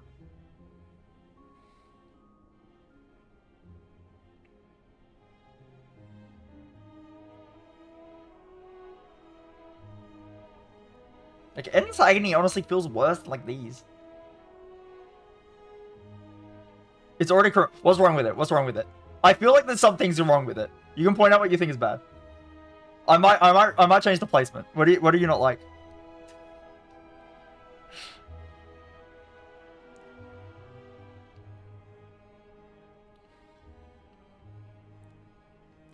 Blur is very good. Okay, I can get behind that one, because that was one that I placed and I was a bit unsure of. I don't know. I've never really had... I don't know what the situation is to take Blur and have it be really good. Like, a Footwork deck, I guess. But I feel like a lot of my Footwork decks don't need it. Like, it's good. I'll add it in Footwork decks. I mean, it is good. I think the reason I don't add it in Footwork decks as often is I just don't see it, because it's uncommon. I just don't see it in the first place. And then otherwise, like, if I'm not playing a Footwork deck, what do I need it? Like, what am I trying to do?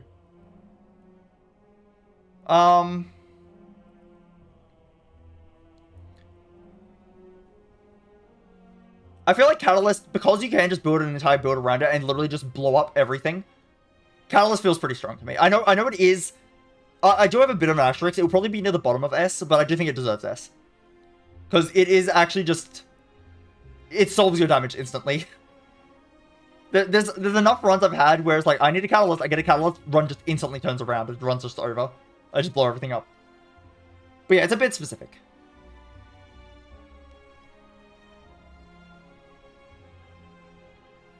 I could see the blow going higher, but I honestly don't have enough experience with the card at this point to actually put it higher. So it's probably just staying where it is. But I do agree. Like, this is one of the cards that I can see it going a lot higher. I'm just not... I don't know what I'm doing. Yeah, I feel really weird about this Endless Agony, because I like slicing. Is slice too high? Maybe that's the problem. But these are all just, like, basic attacks. These are all just basic attacks. I'll get more in B tier that will fill up the higher ends of B tier. Yeah, why does it feel like Slice is better than Endless Agony? Endless Agony is arguably just better. Is it actually just because that you can redraw the Slice? Probably. I don't think the damage difference is enough to justify it. I've had Blur be very good, but the problem is I don't have it. It's not good enough consistently for me. I feel like one issue with Blur, potentially, is that for it to actually retain any block at all, you need to be able to block more than the enemy's dealing. Maybe it's good because the enemy just doesn't hit you on turn. But it only, like, it's... The thing is, if you're not actually getting benefit out of the retaining the block, then it's just a defend. You added a defend to your deck. You need to be out-blocking the enemy by a lot. And if you are out-blocking the enemy by a lot, then I'm not sure if you need the Blur, because you might just be good enough to block turns on their own. It's weird. I know it's good. I know there's situations where it's good. I just can't find them. I just don't know what they are. But yeah, like, I just don't know. I don't know. It's a fine card. I'll add it sometimes. Like, I don't know when to add this. It's weird. I feel so weird about Endless Agony. It's so weird. Backstab feels strong. It's only +3 damage. So Endless Agony. It's only +3. Why is it so much better then? But Backstab does feel strong. What am I missing? What, like the Backstab, like, it does help against Tri-Slavers, it helps against Gremlin Leader. You can't guarantee this helps against those fights. I guess that's the difference. It's also more damage, just straight up. It is more damage. I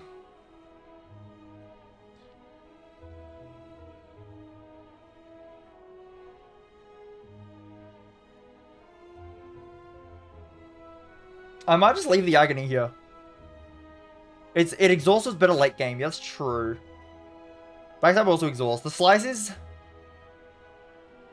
good early game in a way because it's repeatable. Like, you can keep playing it, but that's kind of it. Maybe this is fine. Maybe I'll just do this. Maybe this is fine. That's probably fine. Yeah, it's probably... Oh, whatever. I'm gonna stop thinking about it. I thought about it too long. Whatever. Let's move on. I don't care that much. Escape plan. Oh, the weirdest card in the game. 0 energy, draw 1. If you draw a skill, gain 3 block. Upgraded, gain 5 block. It's weird because...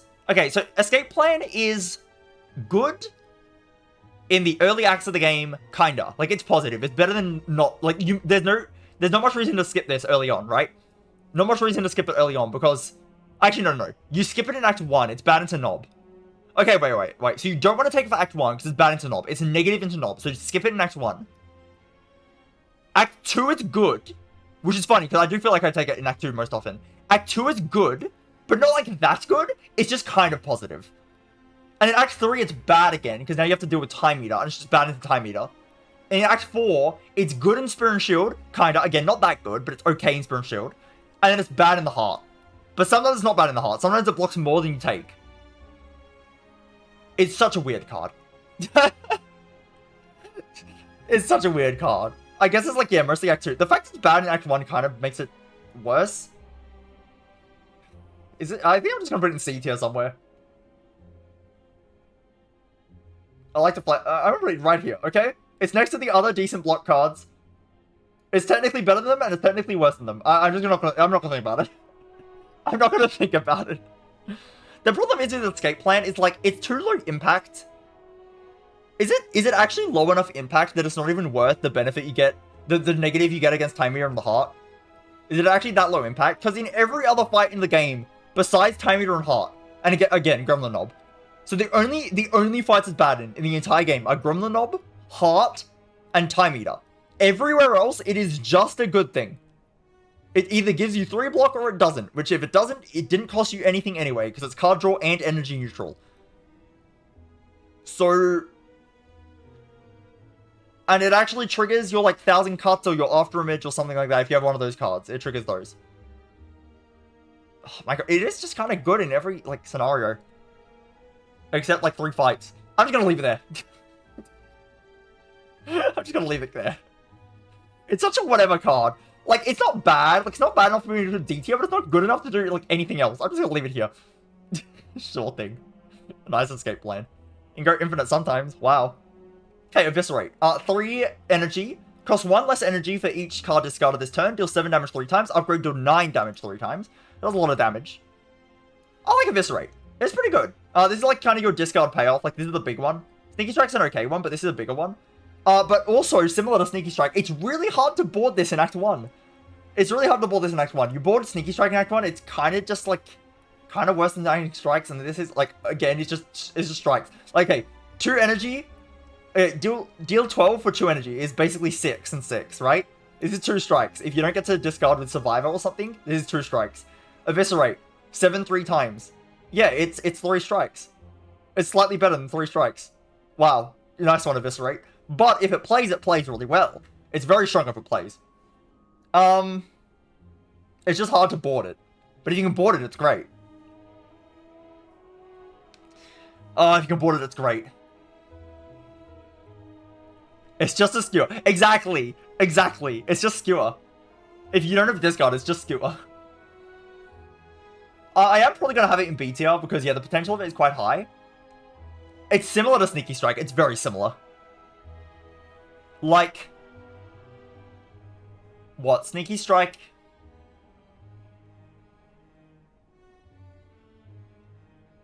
Sneaky Strike only needs 1 discard. If you have 1 discard with Eviscerate, you're doing, Is Sneaky Strike actually better? I've always felt like Eviscerate's better than Sneaky Strike, but is it actually that Sneaky Strike's better? Because Sneaky Strike doesn't really demand you to commit your entire turn to Sneaky Strike. If your Sneaky Strike activates, you only need to play 1 discard card. You play 1 Survivor, you play Sneaky Strike for 12, and then you can still play, like, 2 strikes. Now, how much damage is that? That's, what, 24 damage? Wait, that's 24 damage. If you play Survivor or Eviscerate, that's 21 damage. That's worse. But of course... don't tell them. Don't tell who.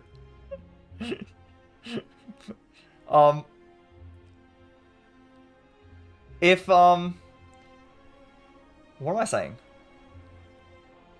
Yeah, but the good thing with the Eviscerate is it is very dense. It's a 1 single big attack, which can matter a lot. If you get prepared, then it's way better than Sneaky Strike for sure. Like, if you have it prepared, it's very, very good. Dagger Throw is a bit weird, because you play Dagger Throw, it does make the Eviscerate cheaper. You get 9 damage for free, but it does mean you have to commit to playing the Eviscerate still. Like, it's quite annoying. You have to commit to playing the Eviscerate. The community's not ready for Sneaky Strike being better than Evis. I don't think it is. But, like, I'm just, like, thinking about it. Like, in early game... I think it is true that the Sneaky is better than the Evis. It's just so much easier to play. But later on, the Evis is definitely better. Like, if you build it into the Evis correctly, it's a lot stronger. And just for that reason, it's definitely higher. I'm not sure how much higher it can go, though. Realistically.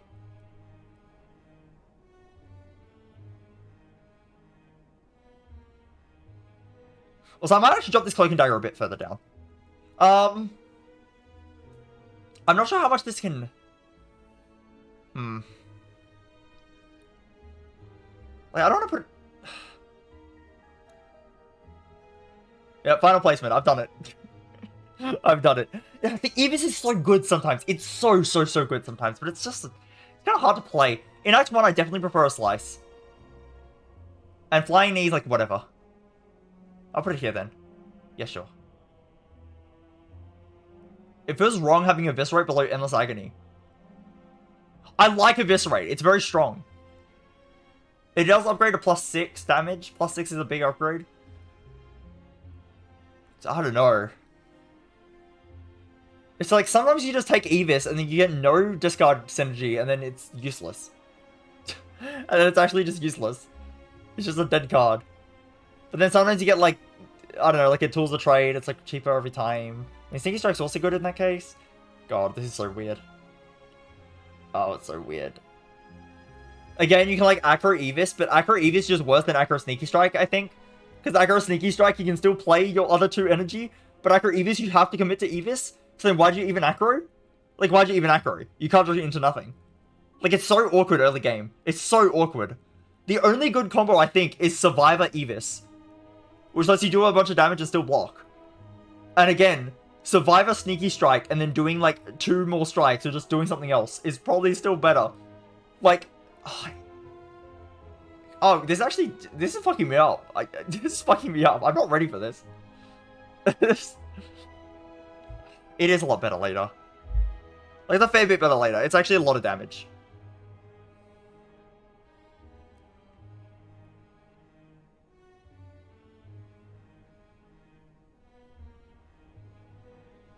This whole B tier looks wrong to me. This whole B tier looks wrong to me. The whole thing. It all looks wrong. Help. Help me. By the way, I think the reason I think Slice is better than Endless Agony when it's not is that I see Slice more often. I have more good memories of Slice helping me in Act 1 than Endless Agony. Because I get Endless Agony is not uncommon. I don't see it as often in Act 1. Fair point. Oh my god. Where do you think the Evis goes? Help me. Where do you think Evis goes? And where do you think Sneaky goes? Where do you think these 2 cards go? Because they're so awkward early.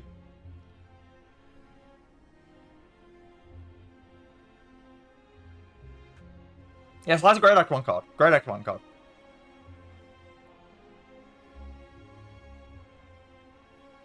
Are you kidding? You're saying they're both S tier? Where do you actually think they go? I hope you weren't serious. They're definitely not S tier.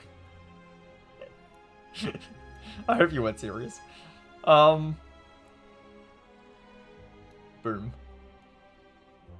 I do like this card. I kind of want to put it like higher end of B. I want to. I really want to. And I think I probably should.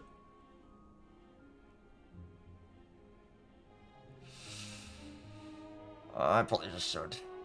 This card, okay, so here's the thing, right? I sometimes run discard builds and just don't have enough damage. But this, like, kind of covers your damage. Like, this is such high damage. Yeah, I'm gonna do it. I'm gonna do it. I don't care. Because this is actually, like, late game damage. The Slice falls off. The Sneaky Strike even falls off. This doesn't really fall off. It's a lot of damage later on, still. And you can sometimes do, like, Count Gamble into Evis things. Like, there's a few ways to cheese the Evis. It is very good. Like, yeah, it's a bit awkward because it's an early game attack where it's like, you can't actually take it that easily. I'll put Dash above it. Because at least Dash is like consistent early game. I mean, this is fine. I'll put the Dagger Throw above it as well. This is like so consistent things. I'll put the Prepared above it as well. Oh, it just went up and then down again. Whatever, it stays there. Good job, Evis. You made it. Wow. Good job, Evis. I'm all opinion, but I like discard builds much more than Shivers of Poison. Discard builds are probably the ones I'm worst at. Again, I am worst at Silent relative to the other characters. I win like 1 in 3 runs. And I feel like I keep playing discard builds and just don't have enough damage, and then I die. Because I have no damage. But Shivs and Poison is like pretty straightforward to me. Like I know what I'm doing, I feel. In terms of which ones I like, I don't know, I like them all. I like Silent. Silent's one of my favorite characters. That's it for Evis. I can't be bothered thinking anymore. I accidentally clicked off. Where is it? Here it is. Expertise. Yeah. 1 energy, draw cards until you have 6 in your hand. Upgrade to draw 7. This card's weird. God, it's another weird Silent card. It can be a lot of card draw. But the issue is, generally when you have card draw, you want to play it first. So you have more of an idea. You have more info on what you want to spend your energy on that turn, right? Like, you waste a little bit of energy at the start of your turn to get the info. But once you have that info, you have info, right? You're fine. The expertise says, yeah, first play your good card. Like, play whatever your best card is. Maybe another one. And then expertise to draw more. And you maybe draw another good card. And you can play that instead. Otherwise, you play crap. It's kind of like the same issue I was talking about the Calc Gamble. Where, with the Calc Gamble, it's not quite the same thing. With the Calc Gamble, it's kind of like, yeah, you have to play your good cards and then get your card draw. It's a bit weird sometimes. But at least the Calc Gamble is 0 cost. The Calc Gamble is 0 cost.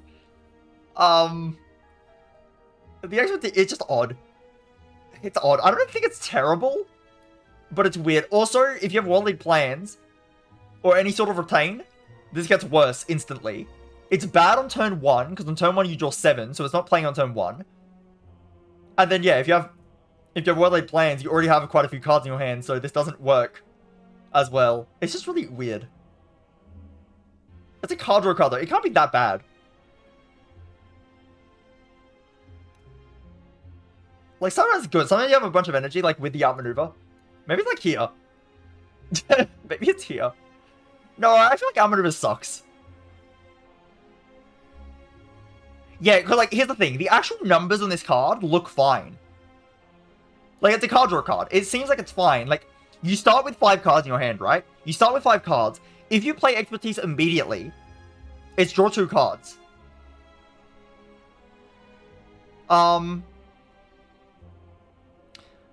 If you play 1 card first, it's draw 3. So it's slightly worse than Skim.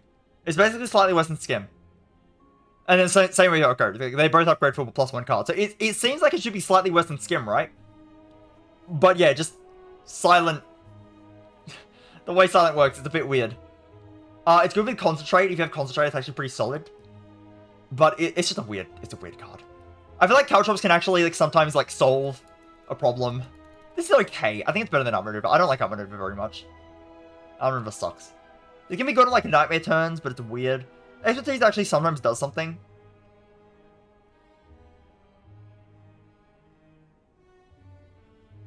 I think I'd rather have Expertise than Outmaneuver a lot of the time. It's pretty close though. Yeah, it's a weird card. I keep clicking off. Stop clicking off. Finisher. Okay, deal 6 damage for each attack played this turn. Upgraded deals 8, and it's 1 energy. It's a weird card. Again. This one I actually have had success with though. I used to think this card was kind of bad. The last several times, and I mean several times, I've added Finisher in Act 1. It has been very, very, very, very, very good. It gets top of B. I'm surprised too. I'm surprised too. But, the last several times I've added Finisher, it's actually been good. Now, is it actually top of B, or is it, like, slightly too high right now? Because I could lower it. I could lower it.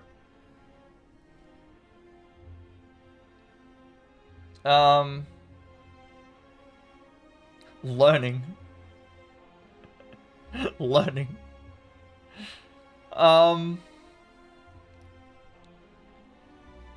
The finish is like, it's so weird. It's such a weird card. But yeah, it's like a Shiv card, kinda. Like you have a Blade Dance, you play your finisher. It's kind of hand dependent. It's hand dependent. Like you need to draw at the same time as your other good attack cards. But it just does so much damage. Like I walk in a slime boss, finisher, boom, he's dead. It's a one big finisher turn. That's all you need.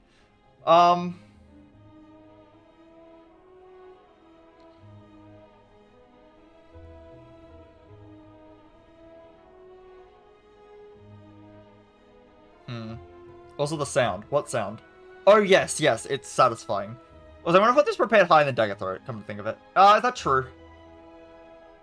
This is better for early game damage. This is better in general. Yeah, okay, this is better in general, this is better early game. Like, which one am I prioritizing? Maybe the prepared. Sure. This sort of thing.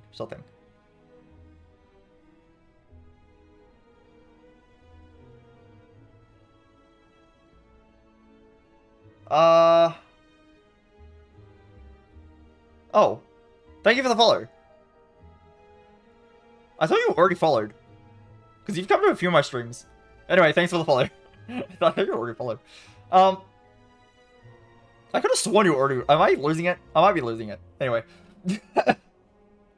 I might be losing it. I wouldn't be surprised if I'm losing it.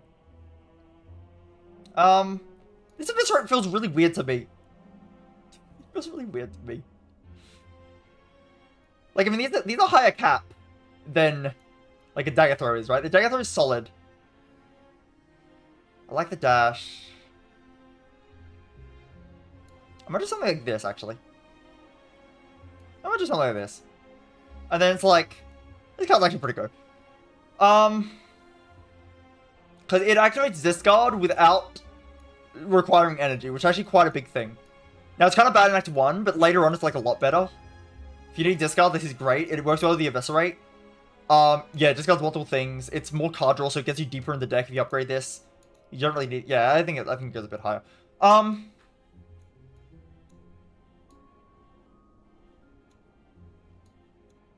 like the Dagger Throw a bit. This B tier feels so odd to me. It's so odd. This is a really weird B tier. I don't know how to feel about this. Like, C tier looks fine to me. D tier looks fine. A tier looks fine. This B tier is just throwing me off. I don't know if the finisher actually should be that high. Yeah, last few times I've taken it's been good. I want to put it a little bit lower. I think having these cards just to... Because sometimes this isn't even good, even in Act 1. Sometimes it kind of sucks. The Act 1 attack tier... Yeah, exactly. The Act 1 attack tier. Wow. I mean, this is only here. Okay, I want to get this very clear. This is only above the other poison cards because it's good. It's better than them in Act 1. This is the only reason it managed to make it in B. That's it. In an actual poison deck, this is bad. It's not even that good in an actual poison deck, but... It's an Act 1 attack. It doesn't make Nob mad. It doesn't make Nob bad. It strips the Sentry's artifacts so you can actually, like, neutralize them. It's something. It's okay into Hexaghost. Like, it's... Like, okay, if you want, like, poison, you can go, like, Bouncing Flask into Hexaghost. That's, like, very good for Hexa, but kind of shit for everything else. This is, like, the middle ground. This is, like, the poison middle ground. It's like, okay, it's a bit of poison for Hexaghost, but it's also just, like, a bit of damage for, like, other things that need more immediate damage. Like, it's the middle ground. It's, like, okay. It's, like, fine. It's like fine. I feel like the Flying Knee should have more of a difference between it and the Poison Stab, but yeah, it's whatever. I think this tier looks fine now, whatever. The finish is better than the Eviscerate, it's like whatever. This looks fine to me.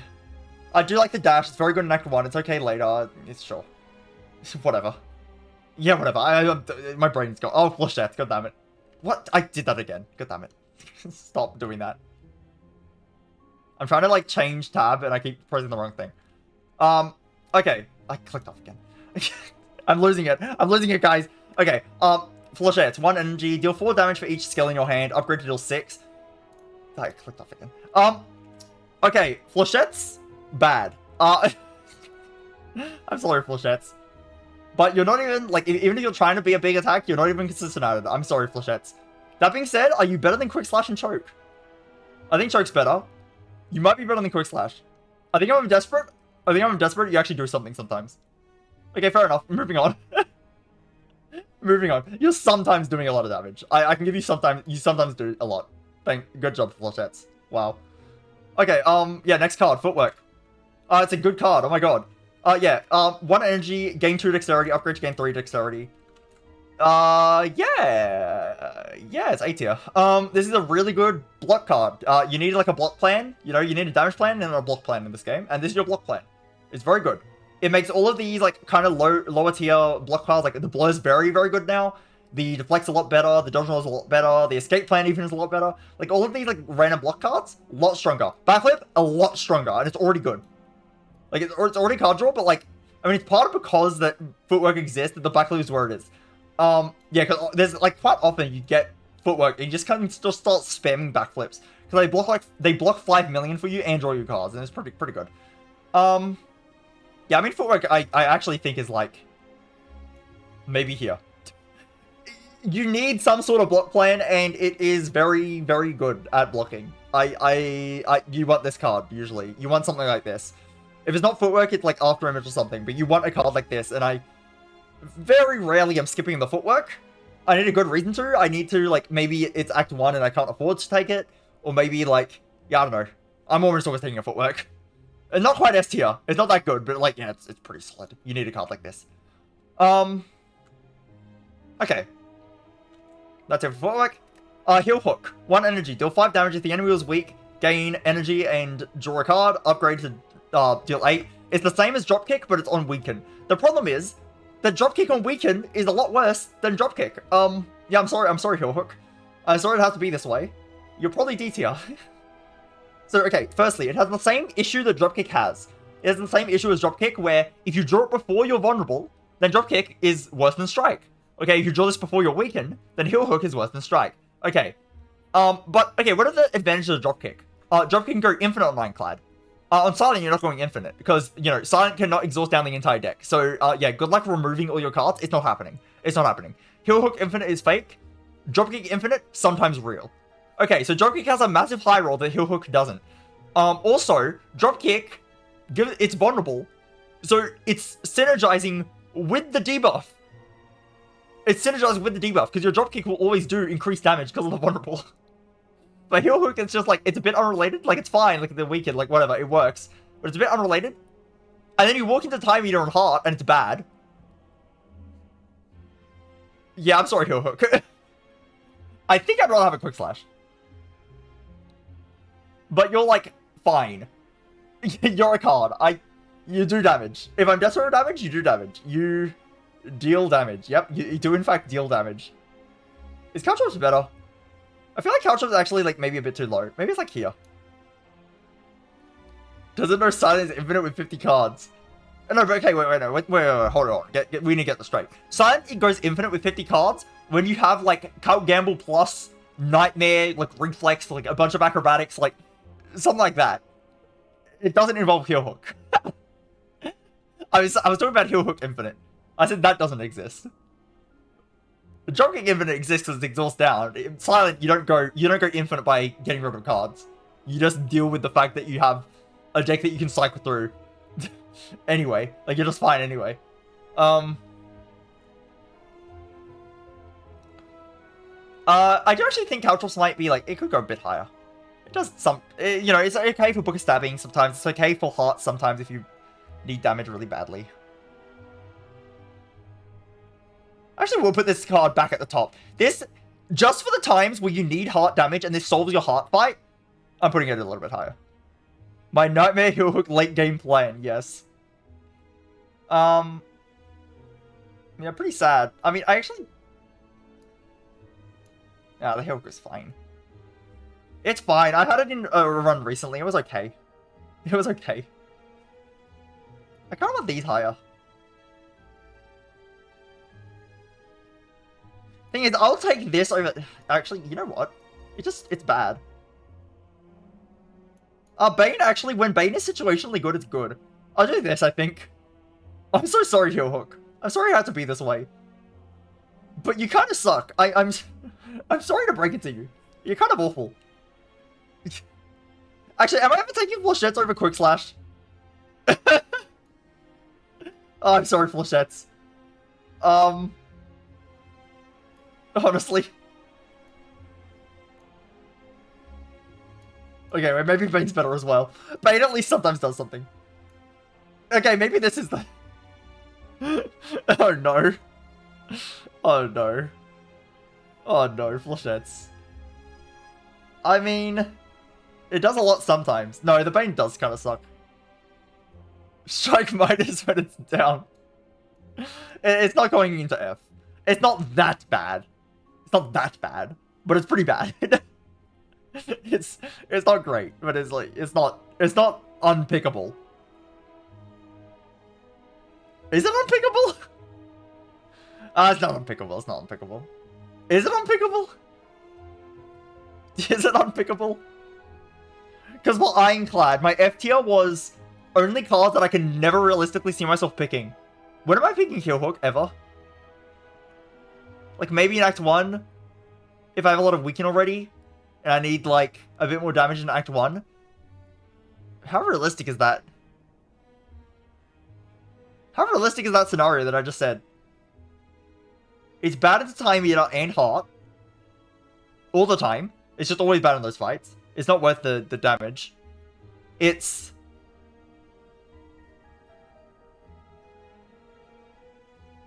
Yeah, like if I have Act 1 Leg Sweep, maybe I add Heel Hook. Maybe that alone is enough, but it's not even impactful enough. The problem is, like, it's not like... Okay, like, actually, I have the Ironclad list here. I can show you, like...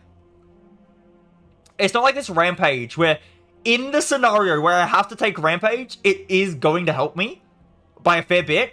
In the scenario where I take the Fire Breathing, it's going to help me by a fair bit. In the scenario where I have to take Cleave, it will help me. It's not like these. In the scenario I take this, it barely does anything. No, get out of here. I'm sorry, Heel Hook. But in the scenario where I take Heel Hook, it's barely helping me anyway. And then it's bad late game. When am I actually clicking this willingly? The last time I had it was a Transform. The last time I had it was a Transform and it was okay. It was okay with the Transform, but that's it. I'm sorry, Heel Hook. I'm sorry. You're F tier. I'm sorry. I can't see myself clicking you. I can't see myself clicking Heel Hook. It has to get in my deck from a Transform. And it's not, like, terrible. Like, I'm not saying Heel Hook and Distraction are worthless. Right? They're not completely worthless. But would I ever click them? Probably not. I'm sorry, Heel Hook. I think when Bane is good, it's actually quite good. Because I don't mind it. Flechettes is, like, very situational, but it can be good.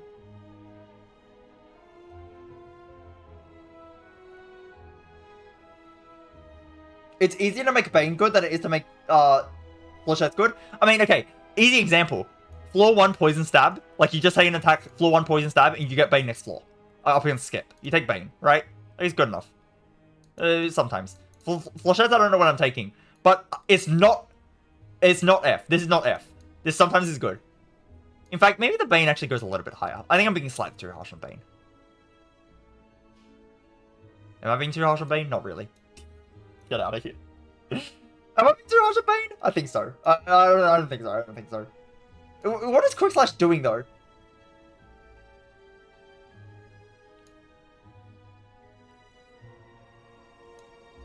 Wait, is Quick Slash actually worse than Bane? That's being too harsh on Quick Slash. It's okay. Kinda. I don't know if Flechettes is good. Don't even try to convince me. The Flechettes is good. It'll not work. Alright, unless you're saying floor 1 Wail Plants Flechettes is good. Then in that case, like, sure, like, maybe. I honestly though, wait, no, I could say, I could see myself, I could see myself taking Flechettes as, like, an Act 1 damage solution if I am desperate. Maybe it's like Choke then. Yeah, it's like that. It's good late game. I don't know if that's true. Actually, I like this better. I like this better. Okay. Sure thing. Sorry, Heel Hook. Infinite Blades. 1 energy. At the start of your turn, add a Shiv into your hand. Upgrade to innate. Infinite Blades. Infinite Blades. Oh, wait, no, wait. I'll talk about the Flechette thing for a second. If it's good late game, I don't really care. Because it's an attack. And you probably have a better damage plan anyway. You probably have a better damage plan than Flechettes. But like, sometimes it's okay late game, but like, yeah, I don't care that much. I don't don't know, it does stuff sometimes. Like, you know what I would unironically rather have late game for damage? Caltrops. Like, you know, this gets out of my deck as well. That's fine. That D tier is looking fine. Okay, Infinite Blades. Oh, Infinite Blades. Oh, God. Well, it's not F tier. It's probably D tier. I don't like Envenom Blades very much. I love how this card is like a massive noob trap, and everyone's like, oh my god, Envenom Blades! Oh my god, I ship every turn, and then you eventually was like, 4 damage a turn is not that much. And it does nothing the turn you play it. That being said, it's okay. I think it's best out of D tier. I think it's the best out of D tier. This can be good sometimes. It is sometimes fine. Maybe it's low C. Like, maybe it's like here. Maybe. I could see it. I could actually see it. Maybe. Like, it's not the worst thing in the world. It is damage. But, like, it actually could be here. I could actually see it going, like, as far up as, like, over here. Like, maybe, like, mid-C. It's not the worst thing in the world, but it's pretty bad. Actually, maybe it does. Maybe it does. I think there's enough scenarios where the Infinite Blaze is decent. Like, you have maybe a finisher. Maybe you have, like, Shuriken or Kunai. I think that's... Okay, no, I've convinced myself. There's enough situations where it's okay. You get to go here. Good job. Good job, Infinite Blades. You made it. Wait, it's bad into Heart and Time Eater, though.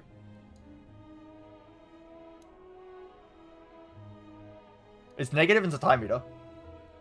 It does nothing on the turn you play it. And it only gives you 4 damage next turn. I mean, okay, compared to Blade Dance. Blade Dance... The turn you play, you get 3 shivs. 3 turns after you've played it. So you play this turn 1. On turn 4, you are now equivalent to Blade Dance minus. That's your Infinite Blade Plus, by the way. Your Infinite Blade Plus is innate. So if we compare to Blade Dance Plus, your Infinite Blade Plus is equal to your Blade Dance Plus on turn 5. Wow, good job. I don't die a lot to Time Eater, no. I just respect him. The reason I don't die to him is because I respect him. So I'm not gonna add crap like this. And this. You know?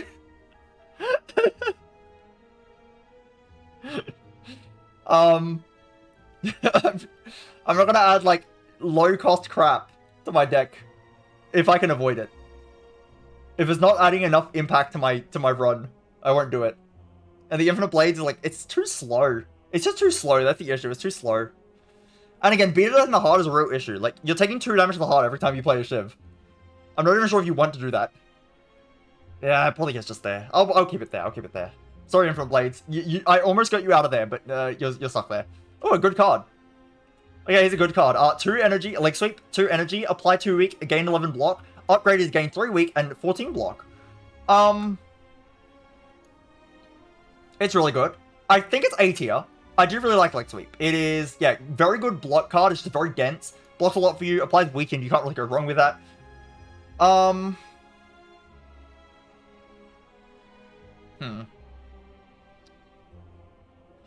I do really like Blade Dance here. Oh, so yeah, like, this is proof that I'm not, like, super scared of Time Eater, that Blade Dance is an A tier. Because this card is actually worth it. This card is worth it. This is not worth it. This is not worth it. Like, these being bad into Time Eater is just really bad. Blade Dance is bad into Time Eater and Heart, yes. But it's pretty good for the rest of the run. So we can get away with it. Also, the accuracy, if you have accuracy, it's still actually decent in Time Eater as well. So it's fine. And yeah, in Act 1, it's 1 energy deal 12 and silent. And then it can synergize with, like, a bunch of relics and, like, accuracy and everything. Blade Dance is a Time Eater card. Scouts and Shivs. Wait, no, it is true. If you have,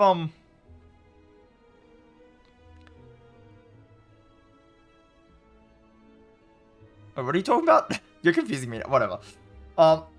Anyway. Where does this Leg Sweep go? I think realistically, it's like right here. It's a pretty strong card. Accuracy is a bit situational, so it's not like super high on my list. But this is strong. I like it. I like that. I think it's worse than the... it could be better than the Backflip as well. Maybe. I don't mind better than Backflip. Probably worse than Acro, but better than Backflip. I think so. I mean, Leg Sweep I take it a lot of the time. It's very good block. Oh no, I know. That's the other thing. The Blade Dance, it does so much damage when you have the shift set up that it's actually fine into Time Eater. Like, it's not great into Time Eater in some runs, but some runs is actually still fine into him. Which is the cool thing. The Need to be a bit careful with it, but it's fine. I'm wondering, should accuracy go higher? Maybe accuracy. I could go slightly higher. Yeah, sure. I don't know. Probably the accuracy is like, yeah, Blade Dance is the only really good shift card. Like Cloak and Dagger Plus, I like Cloak and Dagger Plus. Even if Blade's there, Storm Steel's Blade Dance is good. So it's really just like, okay, you probably have Blade Dance already and you see accuracy, and that makes your Blade Dance a lot stronger. It is making your Blade Dance a lot stronger. This is, what, for one Blade Dance, this is doing an extra 12 damage. It's basically, it's doubling your Blade Dance. It doubles your Blade Dance.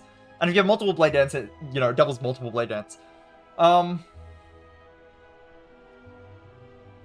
Would I take accuracy before Blade Dance? Yes, if I wanted to be greedy. If I want to be smart, probably not. Which is why I think Blade Dance is probably above it. Which is why I did this. Because it's just an Act 1 card. I'm not going to take accuracy blind in Act 1. But I will just take Blade Dance in Act 1 because it's good damage. And then I can say accuracy later. And I've already got the Blade Dance.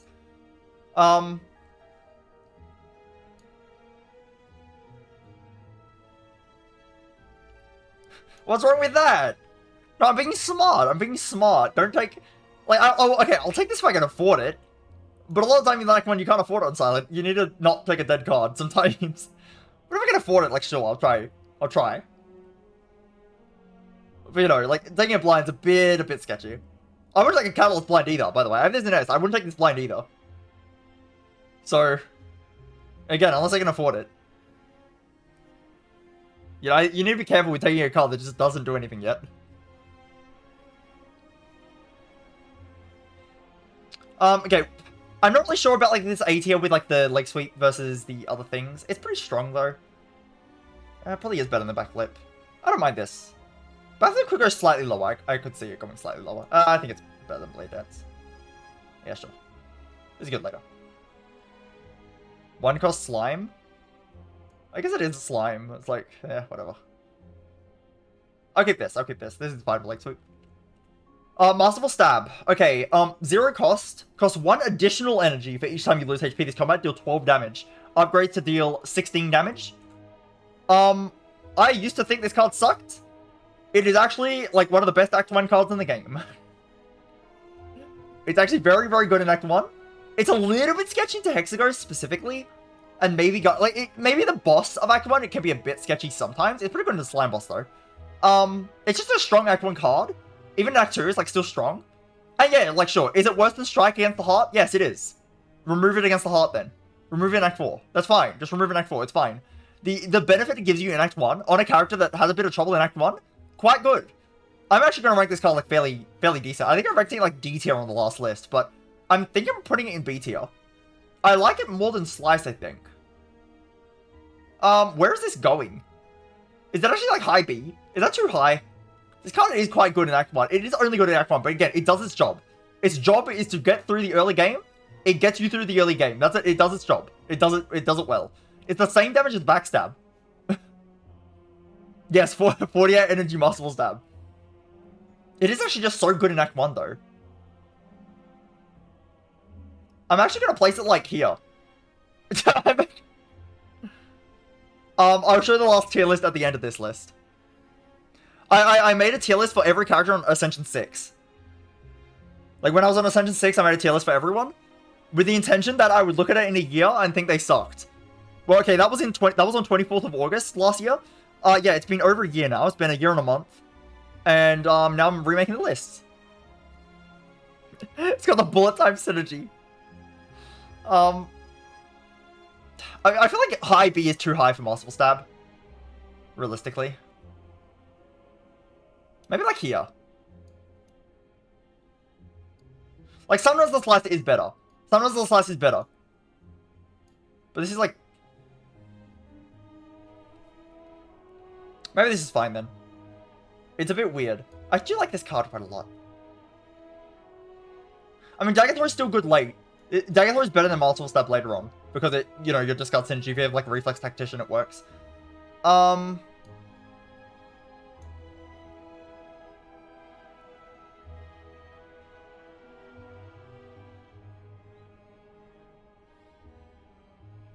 Maybe this is correct then. I don't mind this. I don't mind this. I'll put the Masterful Stab below the Dagger Throw. It is... Yeah, it's better than the Slice in Act 1. And Act 1, the Slice is mostly here because of Act 1. The Masterful Stab is actually quite strong. Again, bad late, but who cares? Who actually cares? It's one dead card in your deck, like, who cares? Every attack is a dead card in that late in the game, by the way. Every card is dead. So... And again, just remove it. Actually, just remove it. It's fine. It helps quite a lot in Act 1. It's, like, quite good. And the thing is, even if you take damage once in Act 1, right? It costs 1 energy. Okay, it's the same rate as Blade Dance. What's the issue? It's either 0 cost or it's 1 cost. If it's ever 2 cost, then it's a bit sad. If it's 2 cost, it's a bit sad. But, yeah, usually it's better. I think it's fine there. Yeah, I'm playing it a lot higher than I did before, but I've come to appreciate Masterful Stab quite a lot. It's actually fairly strong. Okay. Noxious Fumes. 1 energy. At the start of your turn, apply 2 poison to all enemies. Upgrade to 3 poison. Very good. Sometimes Silent has trouble with damage, and this just is good damage. The thing with the Noxious Fumes is... It makes poison, like, so much more viable. Like, so much more viable. Even just small poison cards you might have from earlier in the game, like the random poison stab you have, maybe, or the random, like, whatever, makes it a lot easier. If you have a Catalyst, it makes the Catalyst a lot easier to play. It's a great card. It's in A tier for sure. It's not S tier, it's in A tier. We're in A tier. I like it a lot more than Accuracy, usually. Accuracy is more burst, but Accuracy is, again, more specific. You can take Noxious Fumes in non-poison decks, and it's still fine. Like, I sometimes just take Noxious Fumes. Like, this can be the first poison card you see. And then you take it, because it's good on its own. And then you add more poison, and you build into poison. Like, you know, it kind of gets you in the door. It's pretty good. It's better than Blade Dance. It might be, like... It might be, like, here. Is that too high? It solves every Act 1 boss. It kills every Act 1 boss for you. They're all dead. It kills all of them. And then late game, like, oh, I need like, damage to the heart, okay? It deals with the heart. Oh, I need damage to, like, the Act 3 boss. Okay, it deals with the Act 3 bosses for you. Now, is it too slow? Am I giving it too much credit? It is kind of slow. The thing with this card is, like, it's deceptively good. You look at the rate, you're like, oh, 2 poison a turn. I get 3. I upgraded 3. Okay, 3 poison a turn. That doesn't seem that good. It is deceptively good. It is more poison than it looks. It is more damage than it looks. Strips Artifact for you against the heart as well, which is actually very good. You play this on the heart. Heart gains Artifact, strips the Artifact, and now you can play Piercing Wail. And then it prevents a ton of damage. Like, it's pretty good. I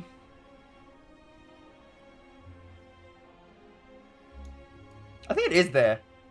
It's kind of weird. It feels weird. I think it is here.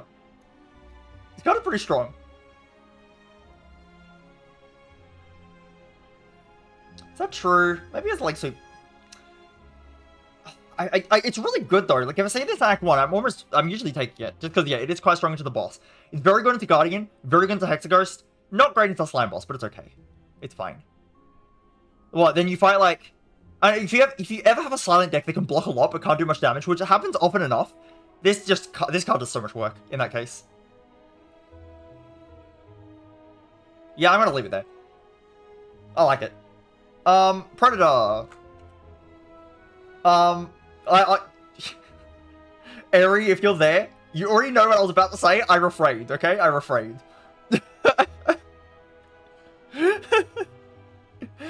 2 energy. 2 energy. Deal 15 damage. Next turn, draw 2 additional cards. Upgrades to 20 damage. I quite like Predator Plus. Predator Minus is a bit sad, but Predator Plus is quite strong.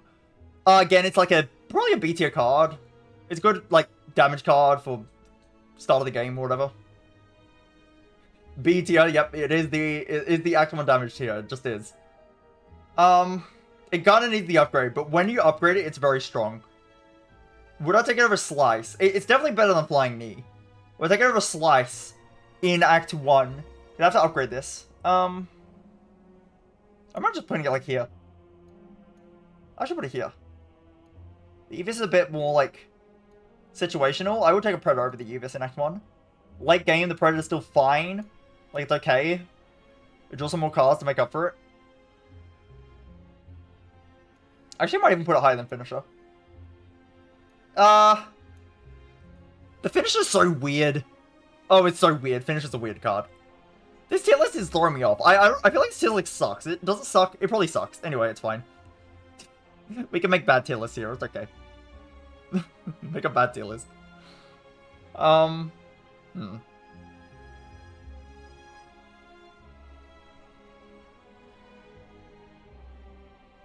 This is so weird. I really don't know how to play Silent. I need to learn. This is my this is my time to like learn Silent. Please. I don't know what's going on.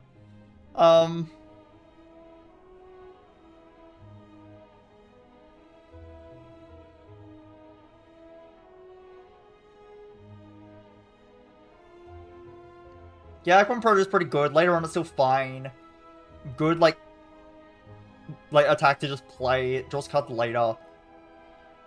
Well, less like up, like big burst that Finisher has, but Finisher's a bit more can whiff. But the Proto needs the upgrade more. Evis is a weird card. Evis doesn't do much in the short term, but it's better later. I think we'll just put it here. A pretty strong Act 1 card. You just take it, you upgrade it. It does a lot of damage. That's really all you need. Yeah, sure. Whatever. I don't know. I'm losing my mind. Reflex. Unplayable. If this card is discarded from your hand, draw 2 cards. It upgrades into 3 cards. Reflex is quite good. Now, how good is it, though? How good is the Reflex? It's very deck dependent. If you have a lot of discard, it's great. Like, really, really good. Like, I kind of want to put it in A tier because with discard, it's very good. Without discard, it does nothing. So, yeah, without discard, it does nothing. It's pretty good, though. If you can take it, it's nice. If you can take it, it's really nice. I kind of want to put it in A. It's kind of like a thing, if you're building a discard build, you want this card. It draws so much in a discard build. But yeah, it's hard to pick up in the first place. And that's why I have Dagger Throw quite high in B, because Dagger Throw enables you to take cards like Reflex. Otherwise, it's really hard to add this card to your deck. You've not skipped a Reflex in 72 games. I think that might be incorrect, but I can see why. I probably will put it in A, but probably very low A. Again, it's a bit hard to pick this up. And even when you pick it up, it's sometimes less value than just like, even if I speculative pick accuracy, maybe that's high value in the Reflex. This can be hard to play.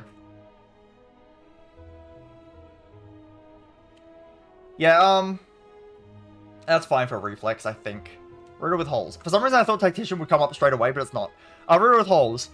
2 energy, deal 3 damage 5 times. Upgrade to 4 damage 5 times. It's a hidden OP card. I guess it is the same damage rate as Predator. Into upgrade, the same damage rate as Predator. So it's worse than Predator. Okay. It's just worse than Predator. There's no upside to the thing. Well.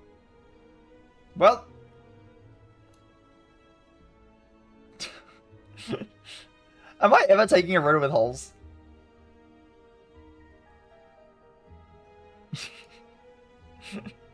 Am I ever taking this card? Oh, it's not very good. I don't like it very much. Well, this is 2 energy, deal 15. You know what else is 2 energy, deal 15? Yeah, choke. This is also 2 energy, deal 15. Okay, you upgrade the choke. Now this is 2 energy, deal 17. 2 energy, deal 17. And this is 2 energy, deal 20. But this, if you have more energy, it does even more damage than Riddle with holes does. So it sucks is what I'm saying. But I don't think it's absolutely awful. I probably goes here. Maybe you really need damage? Maybe you really need damage. The Shuriken and Envenom, that's true. Wait, that's true. Wait, hold on. Wait, it's true. Wait, give me a sec, give me a sec.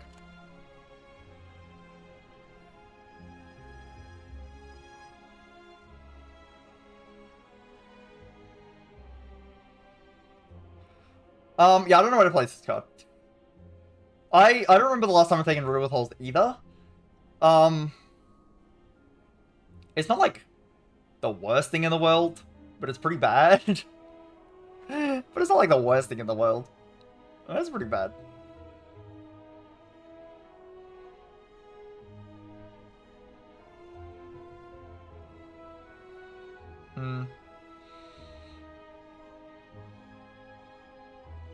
Yeah, I mean, I'd rather take Quick Slash over it, probably. I'm leaving it here. I don't think it's, like, as bad to go into F, but it's like, yeah. Wow. Setup. 1 energy. Put a card from your hand on top of your draw pile. It costs 0 until played. Upgraded, it costs 0 instead of 1 energy. Setup. I don't think it's F. But it's like here.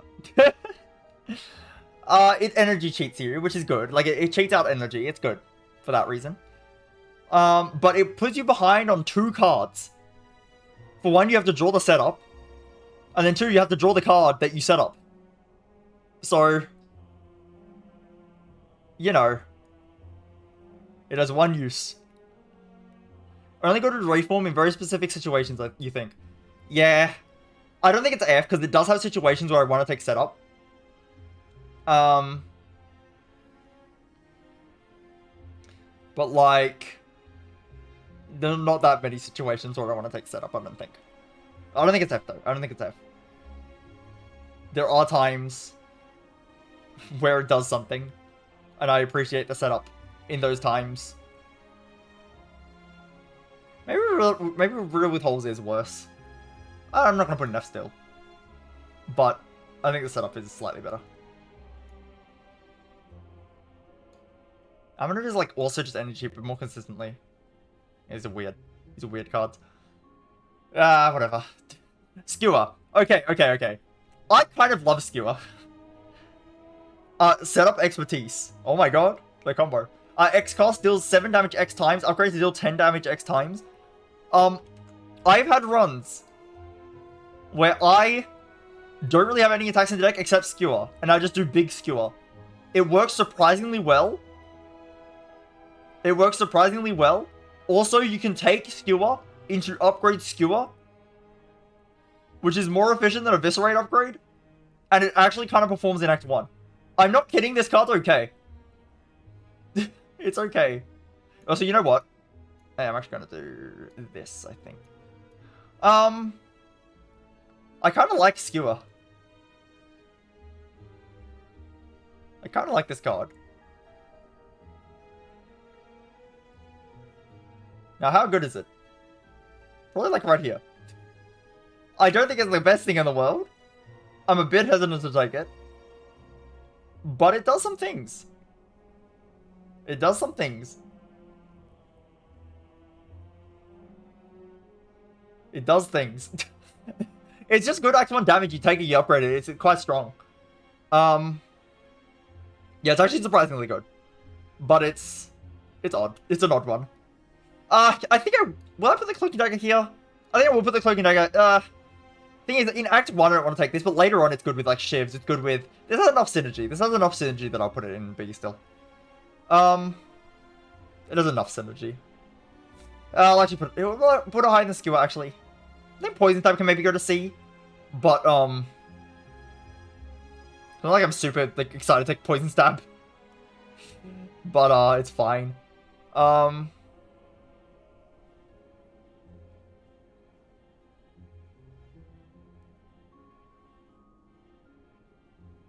Maybe this is fine. The Cloak and Dagger is not really a card to take in Act 1, but it's a card to take in like Footwork builds or like Accuracy builds or something like that. And Cloak and Dagger Plus is pretty good. I think overall that makes it better than the Skewer. The Skewer's pretty good. Maybe the Skewer's actually in C. I'm a bit hesitant to take Skewer. Maybe it is actually still C. Huh. I don't know, it's like borderline here. But this card can do a lot sometimes.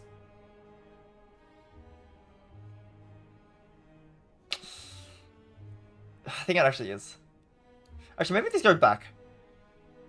I might actually do this. Maybe this is top of C, and maybe this is still bottom B. I'm sorry, Skewer. You're still high, like kind of high. Yeah, this card's weird, but it is actually kind of good. I will take it sometimes, but I am hesitant. I'm not trying to take this like that often. I'm a bit hesitant because you need to upgrade this, but it is okay. I'll put the Skewer here. Actually, I'll put the Skewer here. Okay. Tactician. Unplayable. If this card is discarded from your hand, gain energy. Upgrade it, gain 2 energy. I like it. Is it better or worse than Reflex? I think they're very similar. These cards are like quite similar. They're both pretty good. Is it better or worse than Reflex? I don't know. A lot of the time when you have... Okay, so here's the thing. They kind of do like entirely different things despite being the same card.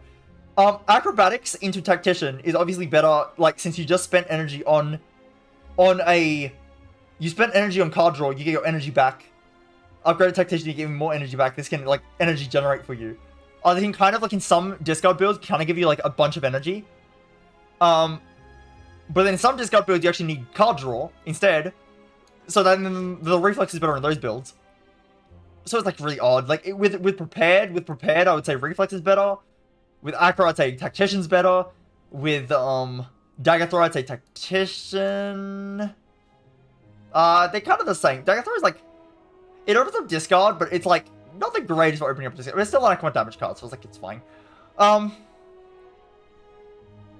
with Survivor, it kind of depends. There's a lot of, it depends a lot. With Count Gamble, I'd say Reflex is better. So I guess Reflex is better more often. That's true. I think so. I think Count Gamble, like Nightmare Count Gamble Reflex or something like that is probably better than having Tactician. Yes. Yes. Yes. What about Tools of the Trade? What would I rather have with Tools of the Trade? Would I rather have more card draw or more energy? No, it depends again. Depends on my deck. It depends on the deck. I really don't know if Tactician or Reflex is better. They're both they're both similar cards. They're just similar things, even though they do different things.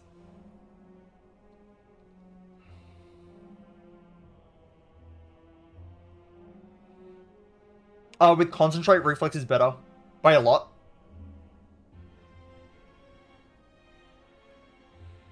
I think Reflex might be higher, but they're gonna be next to each other. They're gonna be next to each other.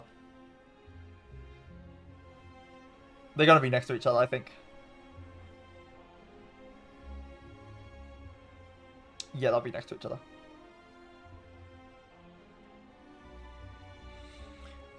Okay. Terror. I want Tactician, you will see the difference. You really think Tactician's that much worse than Reflex?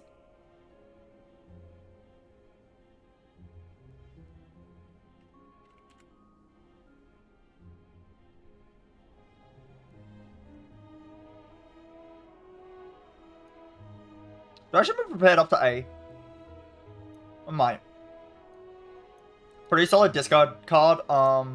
It needs an upgrade, but so does this. So.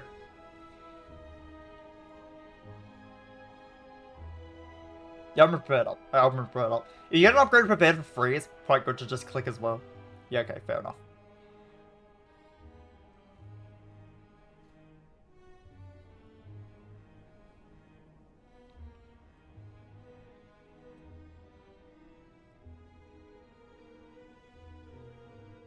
I don't know.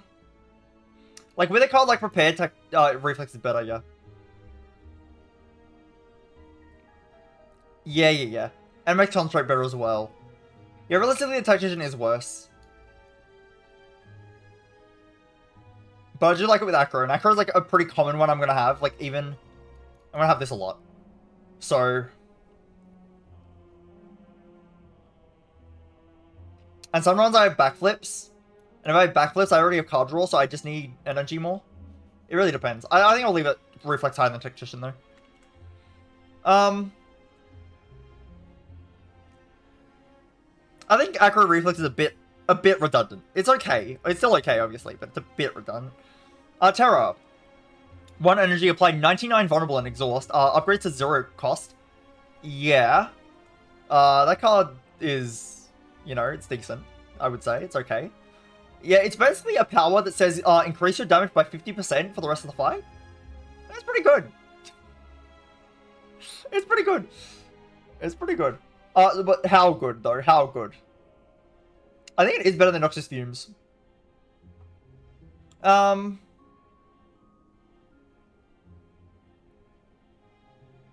this is faster. This lets you burst things down faster than Noxious Fumes does.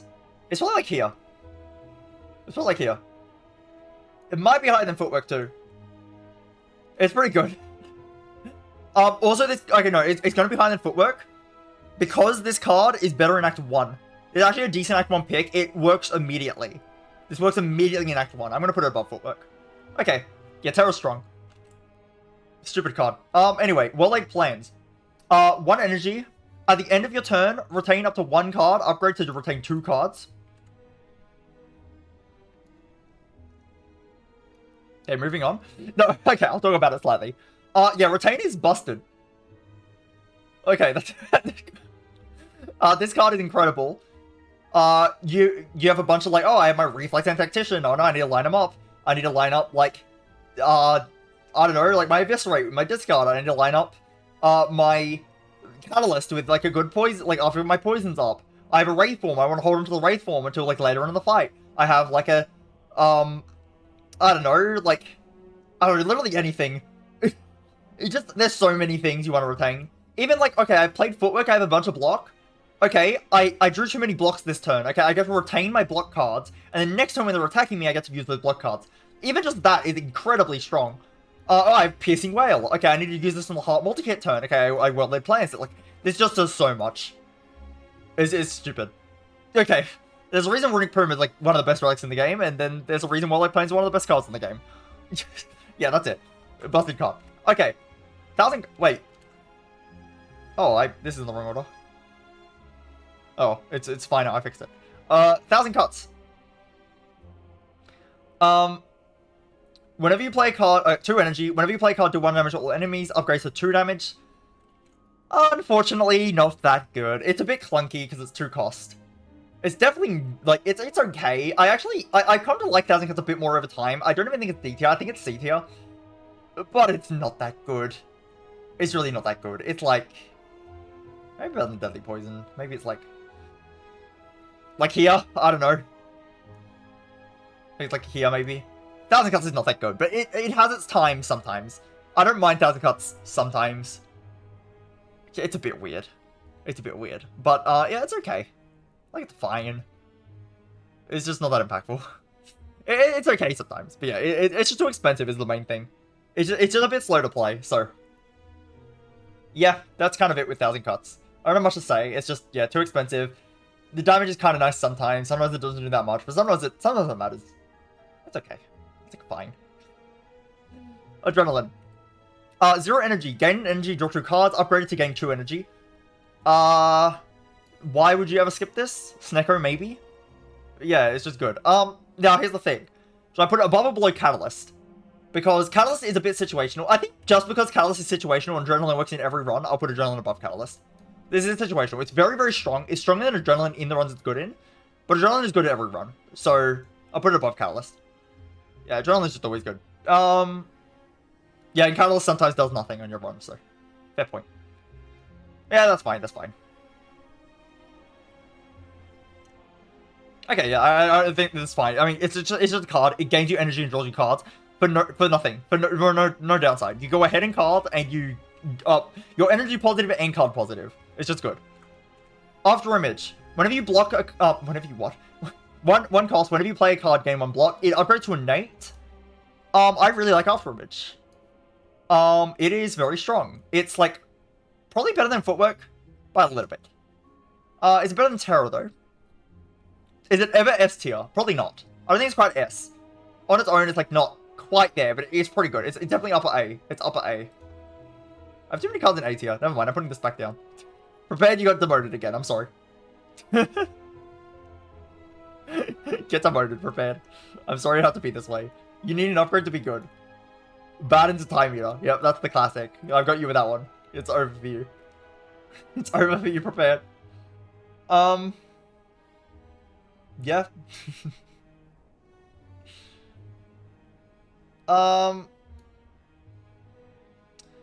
Having a block plan is kind of more important than having a damage plan, though. I think After Image is maybe better. It's very good. It's very good. Do you know how much After Image blocks? The answer is a lot. It blocks a lot.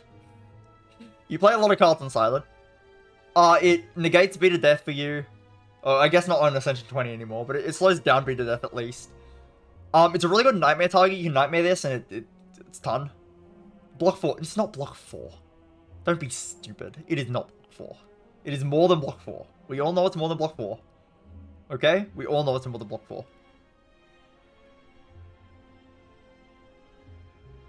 It's often enough that you get to play multiple, like, cards on your turn or something, and this blocks more than 4. The fact you can also make it innate is quite strong. I do like having this innate, because, yeah, generally quite important to have this actually up. That being said, is it better than Terror on Footwork? Footwork could be better sometimes. I feel like After Image is more consistent. Well, After Image is more consistent. It's better than Terror. Again, Terror in Act 1 is just so strong. It's actually strong in Act 1 and then strong late. It's just strong the whole game. This is just good. This is good. This is also actually kind of good the whole game. But it's obviously a lot better later on when in Act 1 you're not really adding a block card like this. I'll put Terror higher than it. Yeah, that's good. Alchemize. 1 energy. Obtain a random potion and exhaust. Upgrades to 0 cost. Stupid card? Stupid card. It's stupid. It's dumb. Yeah, that's it. It's a dumb card. Now, is it actually better than Catalyst? I'm actually not sure. I'm not convinced. I'm not convinced it's better than Catalyst. But is it better than Adrenaline? Because I would argue that it's better than Adrenaline. I think the problem with... Alchemize sometimes is you just have good potions and then you don't even need to play the Alchemize anymore. But if that happened, it means you have good potions, which means you're strong into Act 4. Also, there's another card that kind of just can play in every run. I mean, yeah. Let's be honest. It's pretty good. Is Adrenaline better? Is Adrenaline better? Again, sometimes I feel like Alchemize doesn't do enough. Like, sometimes it's not really, like, necessary.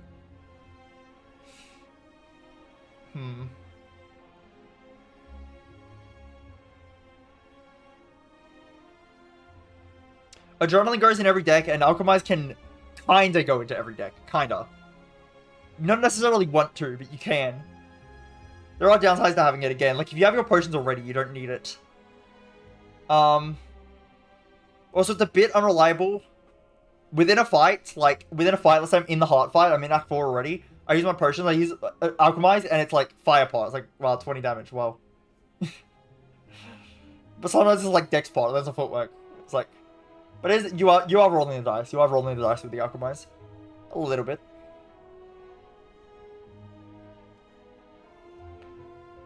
But the thing with the Alchemize is it's actually, the Adrenaline's probably better.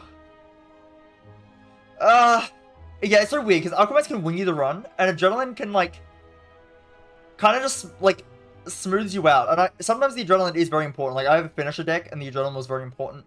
Stuff like that, the Adrenaline can be very, very strong. They both exhaust. Oh, God. It's like Kata, you can build around it. Alchemize is just Gamba. I mean, we know it's S tier. We can all agree it's S tier. It's just like, yeah, is it... And it's not better than Warlake Plains. Warlake Plains is stupid. But is it better than the other S tiers? Is it better than the other S tiers? I don't know.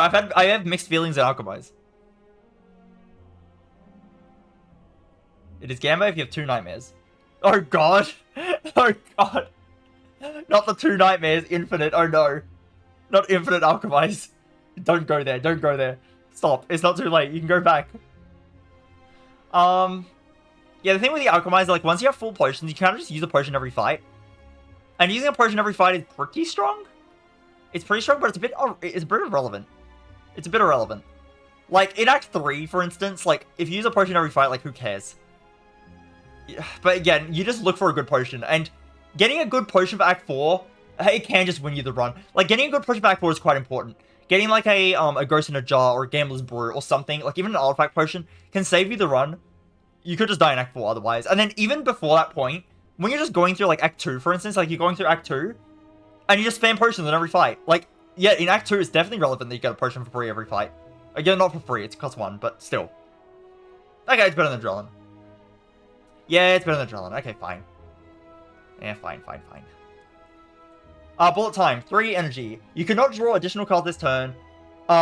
Reduce the cost of all cards in your hand to 0 this turn. It upgrades to 2 cost. It's weird. It's weird. It's a weird card.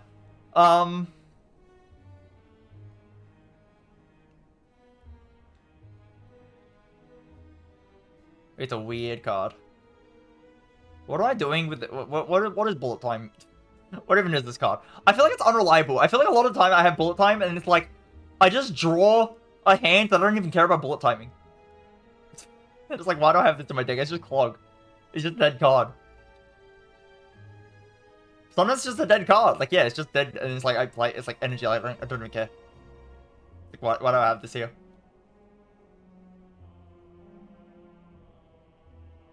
Surely it's better than Concentrate, though. Is it worse than Concentrate? Because sometimes it is. Sometimes it is worse than Concentrate. Sometimes.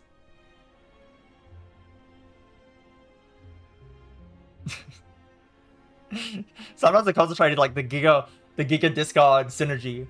And what's the bullet time doing? Yeah, nothing. I thought so. Doing nothing. You can't even draw more cards in the turn. I feel really weird. Like, where do I even put this card? It's so weird. It's such an odd card.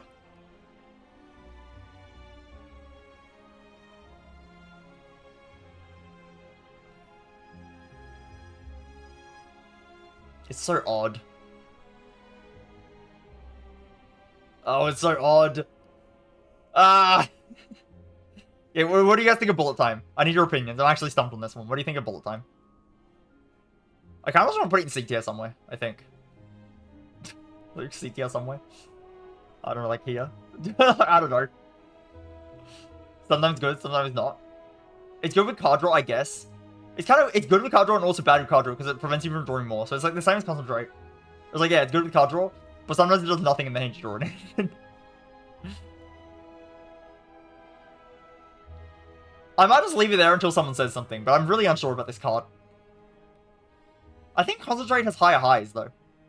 No, Bullet Time can have some pretty high highs. Is that even true? Why do I care about Bullet Time again? Yeah, Bullet Time screws you more than it helps. Yeah, I don't know. And I feel like Concentrate you can actually build around more.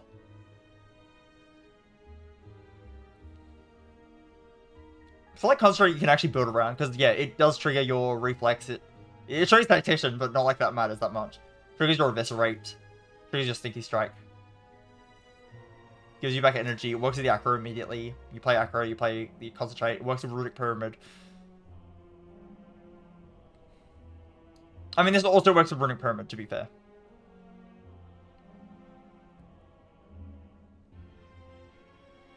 That's so weird. It's so weird.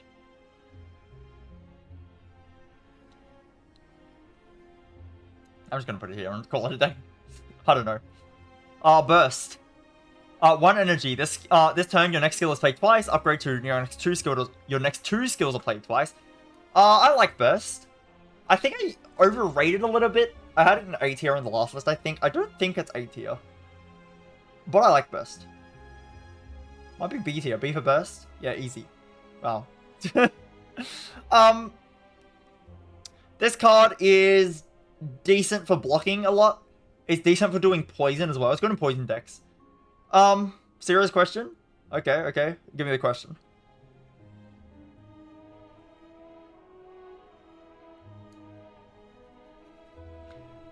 What could be a good burst target? This card is called Catalyst. It says triple the enemy's poison. And then you play Burst, and you play Catalyst, and you 9 times the enemy's poison. And the heart goes from having, like, a bit of poison to 5 million poison, and then you kill the heart in 3 turns after that. Yeah, Bounty Blast is decent, just apply a lot of poison. Like, these are good in poison decks. I most commonly take Burst in poison decks that have Footwork scaling. Poison decks that have Footwork scaling is most often when I have Burst. Because yeah, you play the Burst on a defend that's been Footwork boosted. You get it twice, and it's Burst plus. And then you play it on a Poison card, you get that twice as well. So you did a bunch of damage and blocked a ton. And yeah, it is actually good with Blur. You block a bunch. It's quite good. The problem with Burst is that you need to actually draw it with the skills you want to play. And then sometimes you, like, just draw, like, basic defend, but you draw 2 defends, so, like, playing the Burst doesn't actually do anything. You can just play 2 defends. It can sometimes be, it's weird. I'm putting it in A tier. It's good, like, it's good enough for me to say that it's A tier, I think. It's good often enough.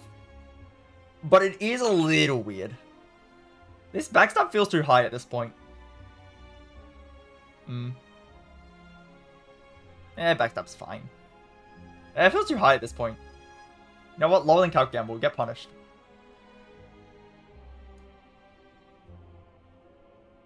Sure. Now Backstab's accurate. Good job, Backstab. Good job, Backstab.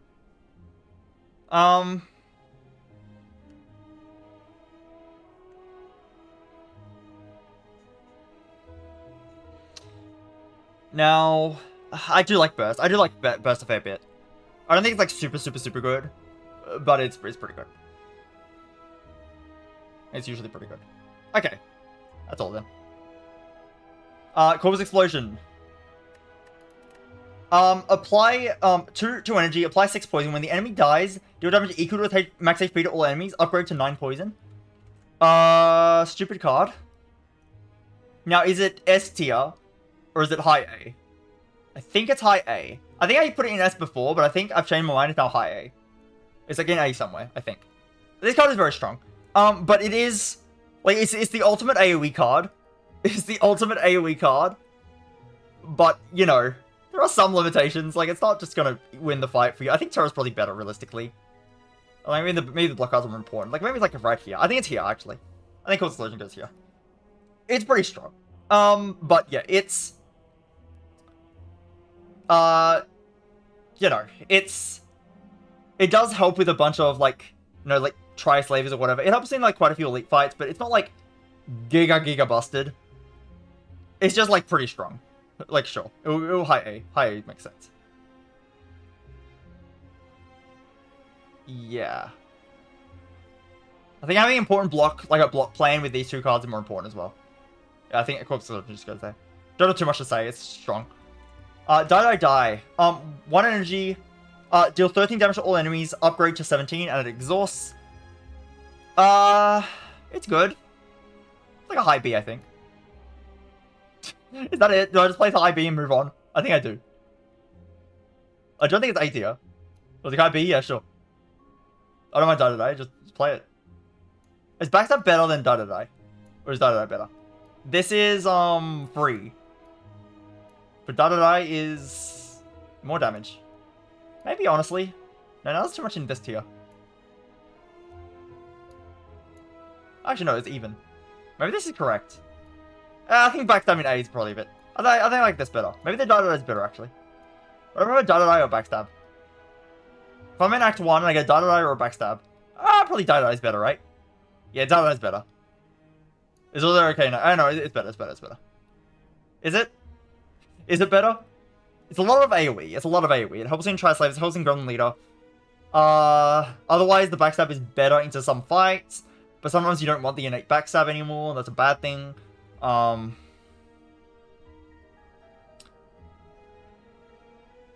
Do you mean the Backstab or the Die? Because I don't think Acrobatics Backstab matters. Because it's just +8. It's not like he's getting a bonus on the +8. Yeah, Die. Yeah, but then at that point you have to top deck the Die, and you also need the specific relic, so it's not like super reliable anyway. I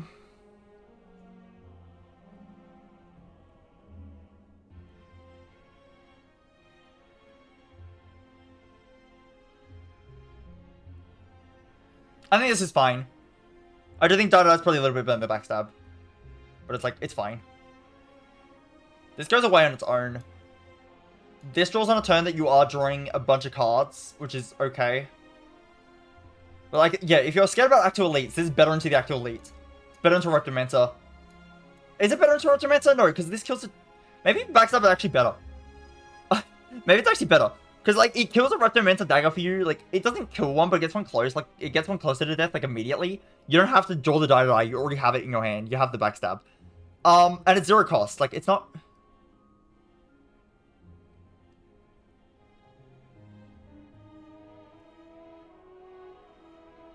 I'll put it above the other die.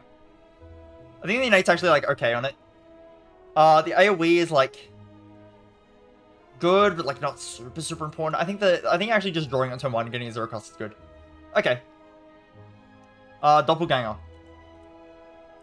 X cost, next turn, draw X cards and gain X energy. You can upgrade to X plus 1. I really have mixed feelings on this card as well. This card's weird. I don't like this card very much. It's like fine. But it's like, it's so weird. I really don't like it that much. I don't think it sucks. I don't think it sucks, but it's like... eh. Wait, let me just check how many cards were in DTR and Ironclad. That's like pretty even. Okay. Oh, that's the wrong list. Don't look at that one. That one's for later. But I might want to like actually drop Deadly Poison down to average out the tiers a bit more. I don't mind these tiers just being average, because like, I don't mind them. I will give him Distinct if it's like very clear, like, okay, this is better. Which it might be, it might still be, like in C. I can see it. That was an unintentional pun. I'm sorry, that was unintentional. Yeah, I mean, Doppelganger is like probably C at most. I don't even like it. It's so weird. I'm gonna put it top of D, I think. I don't like Doppelganger. I mean, maybe it's okay. Maybe it's bottom C. Maybe it's bottom C. Maybe it's... is it even? I think it's top of D. I don't really like Doppelganger. I don't like it. I don't like it very much.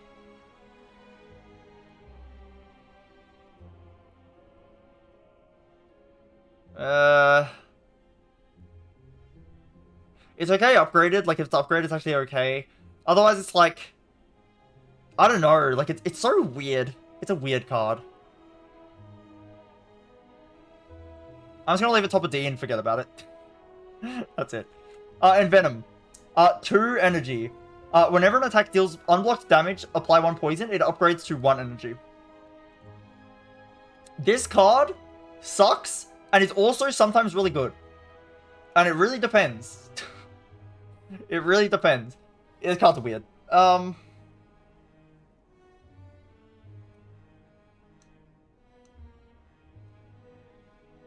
It's a weird card. The famous it depends. So, like, this card, it can be a very important part of your damage, or it just sucks.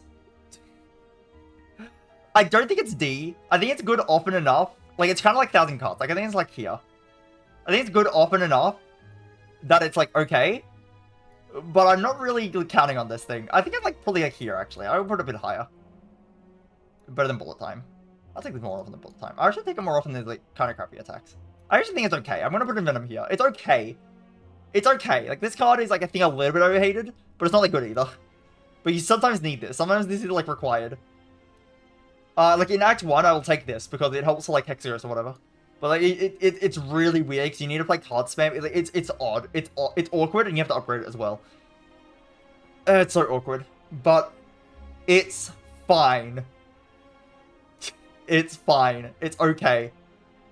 Wow. Yeah, I'm not, like, really jumping to take this card, but it's fine. Glass Knife. 1 energy, deal 8 damage twice, decrease the damage of this card by 2 this combat. It upgrades to 12 damage twice, which is a plus 8 damage upgrade, because it's plus 4 on both hits, so that's plus 8. I like Glass Knife a fair bit. This is a... like a high B? Like a very high B? It could be even low A. Actually, no, I will put it in low A. No, I'm going to put a low A, because this card is... You know, it's an attack, so we've kind of established an attack you're not going to take late anyway. When you take this attack early game, it is strong. It is very strong.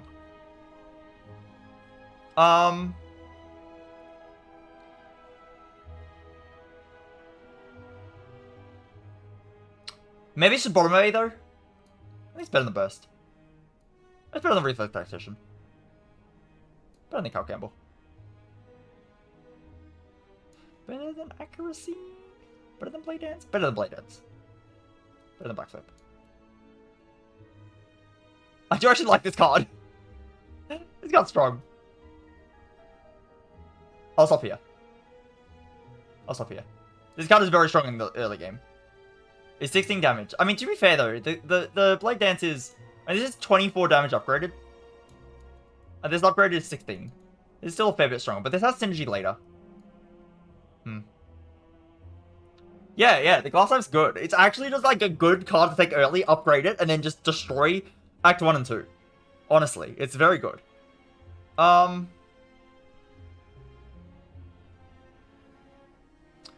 put it above Leg Sweep as well? Yes. Do I put it above Noxious Fumes? Maybe that's pushing it. Maybe it's not pushing it, actually. I stop now. I stop now. Or do I? Because, like, look, we have Hemokinesis, like, here on Ironclad. It's Hemokinesis, guys. This is Hemokinesis.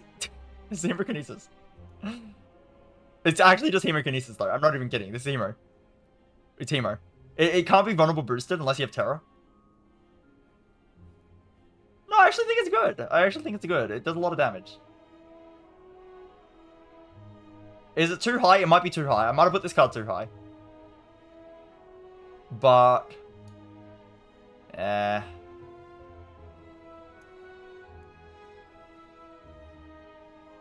it is kind of... It does fall off, obviously. Like, it's just a damage card. It falls off eventually. But it's strong when you have it. It makes Act 1 significantly safer. Act 1 is a lot easier. And so is Act 2. So is Act 2. Like, oh, it's so good for the early game. It actually is so good for the first two acts. Like, so good. Oh, so strong. This one's probably more important, though. Maybe like this. Still like... maybe like this. Maybe like this. It's like this. Maybe it's like this. Yeah, something like that. It's very strong. It just hits hard. Oh, Grand Finale. Oh, I'm so sorry.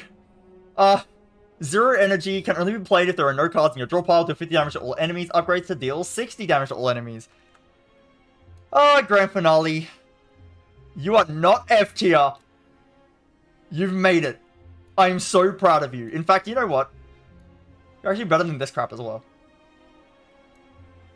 Grand Finale is sometimes really good. Keyword sometimes. But it is sometimes really good. I'm actually going to put it like here. I think it's better than setup. I think this card is sometimes very, very, very strong. The problem is that it's kind of hard to actually, like... You need a very specific deck for it.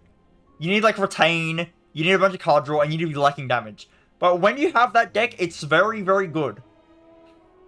Unironically. And it's happened for me before. It's happened a few times before, actually. When the Grand Finale deck lines up, it will be your out, and it will win you the run. So, I can't put it in F. I just can't. When it's your out, it's, like, so strong. Also, maybe I put these in, like...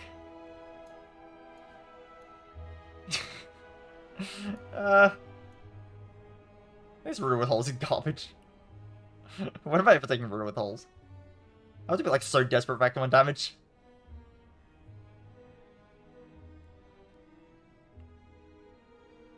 I don't know. Is that too mean? Is that too mean to Riddle with holes? When am I taking Riddle with holes? I'm desperate. Alright, let's look at the Ironclad one. Wait, the comparison? I'm desperate. This is what this is saying. This is saying I'm desperate. Huh. Yeah, I'm also desperate. Okay, fair enough. Riddle with holes F. I'm sorry, Riddle with holes. I think setup can maybe just escape. Grand Finale's not going into F. You can't make me put Grand Finale in F. Grand Finale, when it does something, it is good. It is very good when it does something. Yes, S tier. Oh my god. Malaise. Enemy loses X strength, apply X weak. Because X obviously exhaust. The upgrade is +1, X +1. A tier. Why are my A tier like so stacked? This tier list feels very skewed. Anyway. I have a few more cards that will fill out the bottoms. So, whatever. I feel like there's more in the Ironclad. Yeah, are there more cards, like, overall? I guess more ended up going into S. And more went into D. Feels like it's top heavy. I guess, yeah, you just put a few of these, like, in S, right? And suddenly it looks more like the Ironclad one. So, yeah, fair enough. Malaise is good. Is it, like, super, super, super good? It's pretty good. Where does it go, though? You take an act... Like, if you take an Act 1, it's good for Guardian, it's good for Hexaghost. It's good for Book of Stabbing in Act 2. It's not good for the rest of the Act 2 bosses. It's actually pretty sad to most of the Act 2 bosses. Like, actually, every Act 2 boss. It's not good into any of the Act 2 bosses. Unfortunately. It's then again good into Act 3 bosses. It's good against the Heart. It's good against Spear and Shield. Kinda. You have to go through the artifact, but if you can't get through the artifact, you can Malaise the Spear. It's good into regular Act 2 enemies a lot of the time. It's pretty solid. It's pretty solid. I think it's better than Leg Sweep. Like, this card is pretty good. I think it's like somewhere in here in this range in A tier. This card is very good. So I feel like this may be a little bit too low. I actually will put this higher.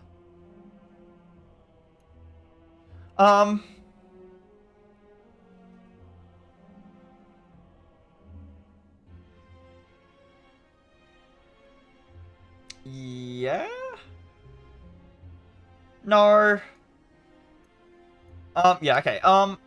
Where am I putting Malaise? It's better than Piercing Wail. Maybe. Kind of does a similar thing, but it's more costly, but also it's kind of permanent. But then this is, like, easier to play. They kind of balance out. It's weird. I think it goes here. It's pretty good. It's probably fine. Yeah, sure. Whatever. It's a good card. Sure thing. Nightmare. Oh god, more cards. 3 costs. Choose a card. Next turn, add 3 copies of that card into your hand. Exhaust. It upgrades to 2 cost. Oh, Nightmare is really weird because Nightmare... Oh, Nightmare. It's so hand dependent. But this card's really good. It's really good. When it works, it really works. And it's really strong. Honestly, at this point, yeah, my A tier is maybe a bit too stacked. Maybe I like shovel some cards down. I don't mind it. Like, I can shuffle Burst down, maybe. I can maybe shuffle down the Reflex Tactician, because these are pretty specific. I'll see what happens. I'll see what happens. I'll see what I want to do. Because the A tier seems like it has too many cards in it. It's kind of just like everything's going to A tier now. Maybe I should shuffle some things down. Yeah, this is going into A tier, but where? It is such a weird card. But there's so many runs I have Nightmare, where Nightmare is like such a vital part of my deck. But actually being able to get enough output in a fight. But it's really clunky to play at the same time. Like, it's really clunky. But you play this on an off image, you win. You play it on Footwork, you win. You play it on... Malaise, probably not. You play it on a Catalyst, they're dead. You play it on... Alchemize if you want a ton of potions, I guess. You play it on Calc Gamble with a Reflex and you go infinite. You play it on... Like, it's so good. It's so good. It does so many things. It does so many things. Like, it's actually, like... It's like high A? Like, is it actually up here? Have I lost it? Have I lost it? I feel like this card is, like, really strong. Have I lost it? Someone tell me if I've lost it or not. Can't really take it early. Like, maybe it's... more like here. I do really like Footwork, because, like, Footwork is kind of required for a deck to not just die. You need some plan, and the Nightmare won't give you that block plan. Like, you need a block plan. I feel like on Silent, if you don't have a block plan, you're kind of in trouble. And the Footwork does that. I very rarely skip Footwork. I feel like skipping Nightmare makes sense, though. I think next to Corpse Explosion makes enough sense. It makes enough sense to me.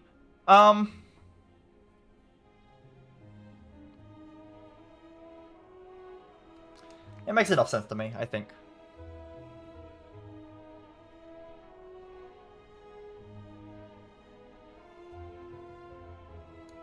Cause Explosion's sometimes better, sometimes worse. I'll put it worse, I think. Yeah, that makes sense. Whatever. Phantasmal Killer. 1 energy. Next turn, your attack deal double damage. Upgrades to 0 energy. Pretty strong. I don't think it's a good Terra. Is it even in A tier? It is pretty strong. Yeah, we're definitely gonna have to shuffle down some cards, I think. I'm gonna shuffle down quite a few cards. That feels wrong to me. Why there's so many cards? What the hell? This feels like too many. Maybe it's like do this and then you put like burst here, you put like these here. I mean, it makes enough sense. Yeah, it makes enough sense. This is already like balanced enough, and it's like it looks fine. These look too low now though. These like low B. I guess so. Yeah, sure, whatever. I mean, sure. This is actually like falling quite a bit. This is higher, but I mean, I guess it makes sense. Poor Sneaky. Yeah, poor Sneaky. It feels bad when you Sneaky here. Maybe I don't. You can probably drop.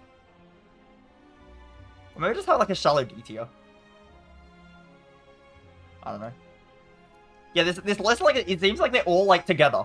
This list is very weird. I don't know how I feel about it. Anyway, where's Phantasmal going?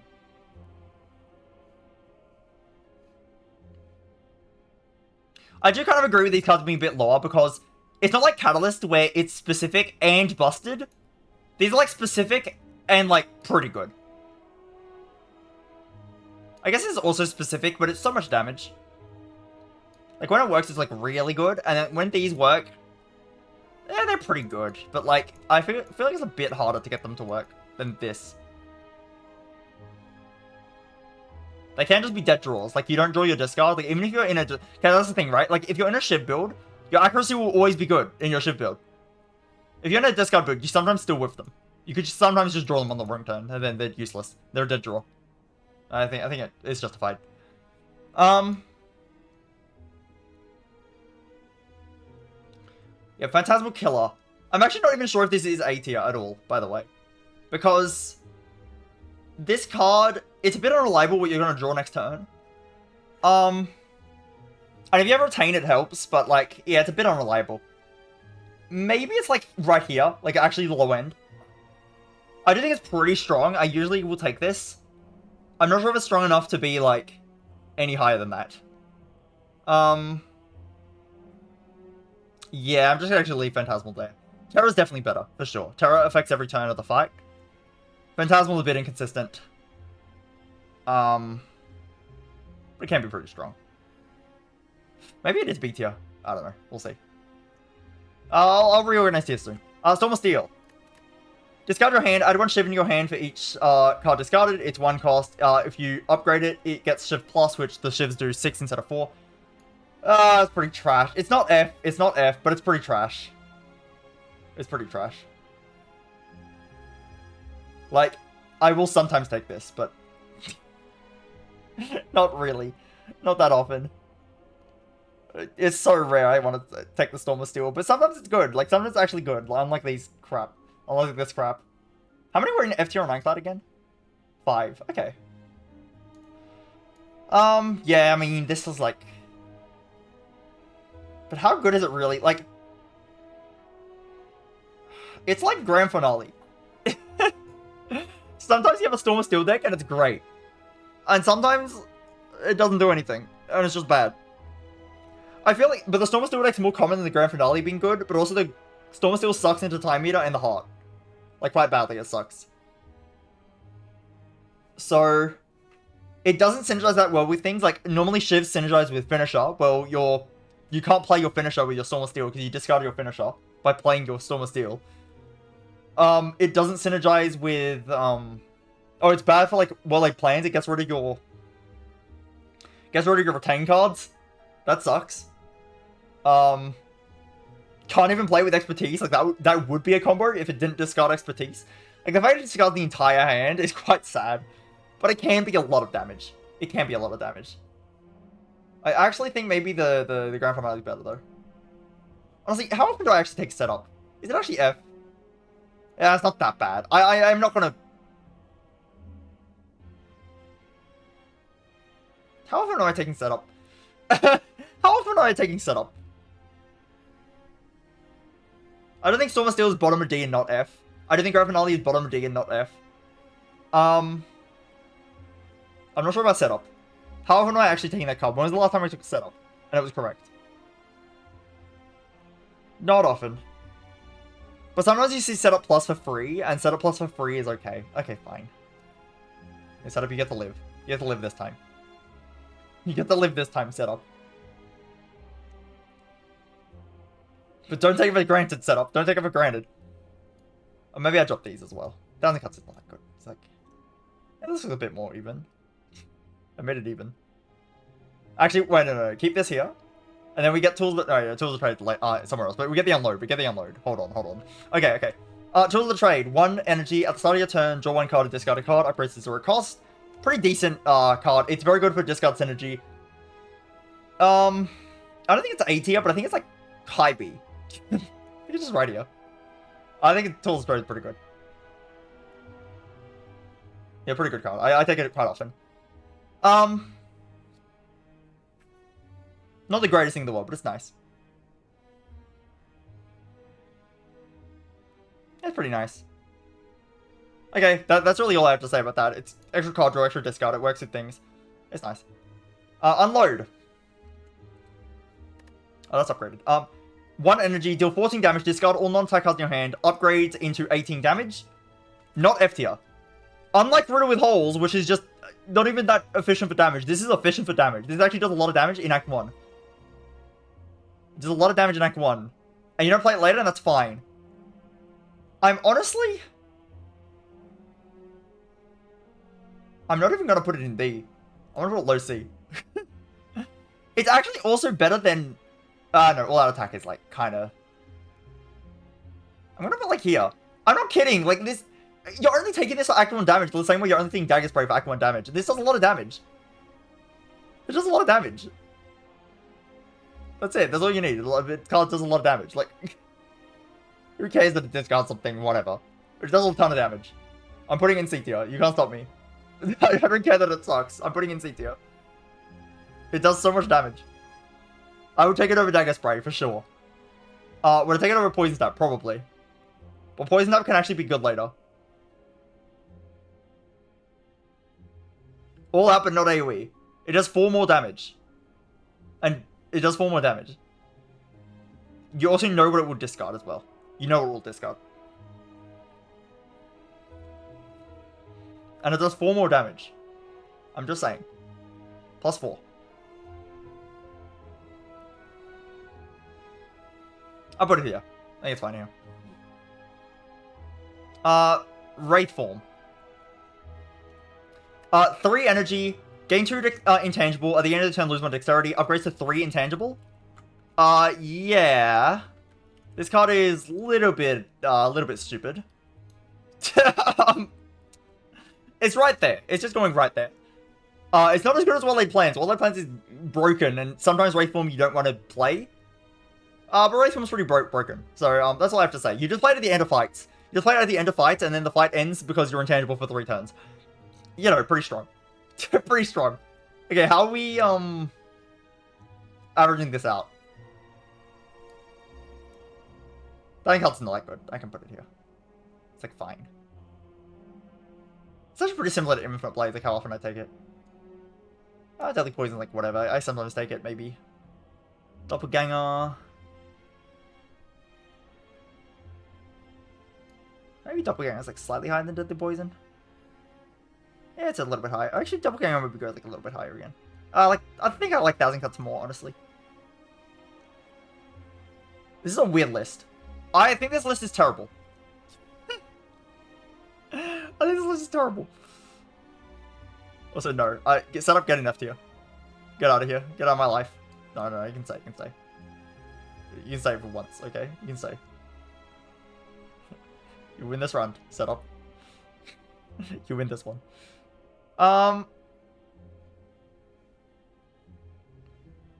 Yeah, I mean... It's a list. Let's look at my other silent list and see how bad the other one is. Okay, S tier looks very similar. The only change is the order and the cause explosion is in S. Fair enough. A tier. Well, I have After Image a fair bit lower. No, I've come to like After Image a fair bit more. These cards are strong. Burst is, yeah, I said Burst would be high. Probably shouldn't be that high. Calgam's a fair bit higher. I don't like it as much nowadays. Yeah, I don't know what was happening here with Crippling Cloud. I used to love Crippling Cloud. I don't know what happened here. It's not that good. It's okay. It's like fine. There'll be occasional like really odd placements. The rest of AT actually looks pretty similar to my list. Dada is not that far from being in. It's actually a fair bit lower in here, but still. Oh wait, I did put Tactician a fair bit lower than Reflex. Huh. Interesting. Wait, was Pass Me onto something? Was Pass Me onto something? Maybe. Huh. Interesting. That is interesting. Yeah, well, whatever. Maybe Fletch is onto something. Maybe Past Me and Fletch is onto something. Or maybe Fletch is past me. I didn't consider that one. I didn't consider that one. Blade is B. I put it up to a new list. That's fine. Bouncy Blast I used to like a lot more. I don't like it as much anymore. Accuracy, I put it a bit higher. It is interesting. Yeah, I have more in my ATN now. I have more in my ATN despite there being less tiers. Because my lower tiers were just more populated. And I kind of unpopulated those. It's odd. I really don't know how I feel about this list. The Ironclad list I kind of like looked at. I'm like, yeah, this feels good. This feels accurate. And the Silent list, when I first made it, I'm like, eh. Now I make it now and I'm like, eh. I don't know. I need to understand Silent more. Silent's so weird, and also the way the cards interact with each other makes it kind of hard to put them in a tier list. So, it makes it kind of hard to put them in tier list. They're so different. They just, it's weird. Oh hey, look where Unload is compared to the other two. It's like the same spot. But like, I put the Unload a little bit higher this time.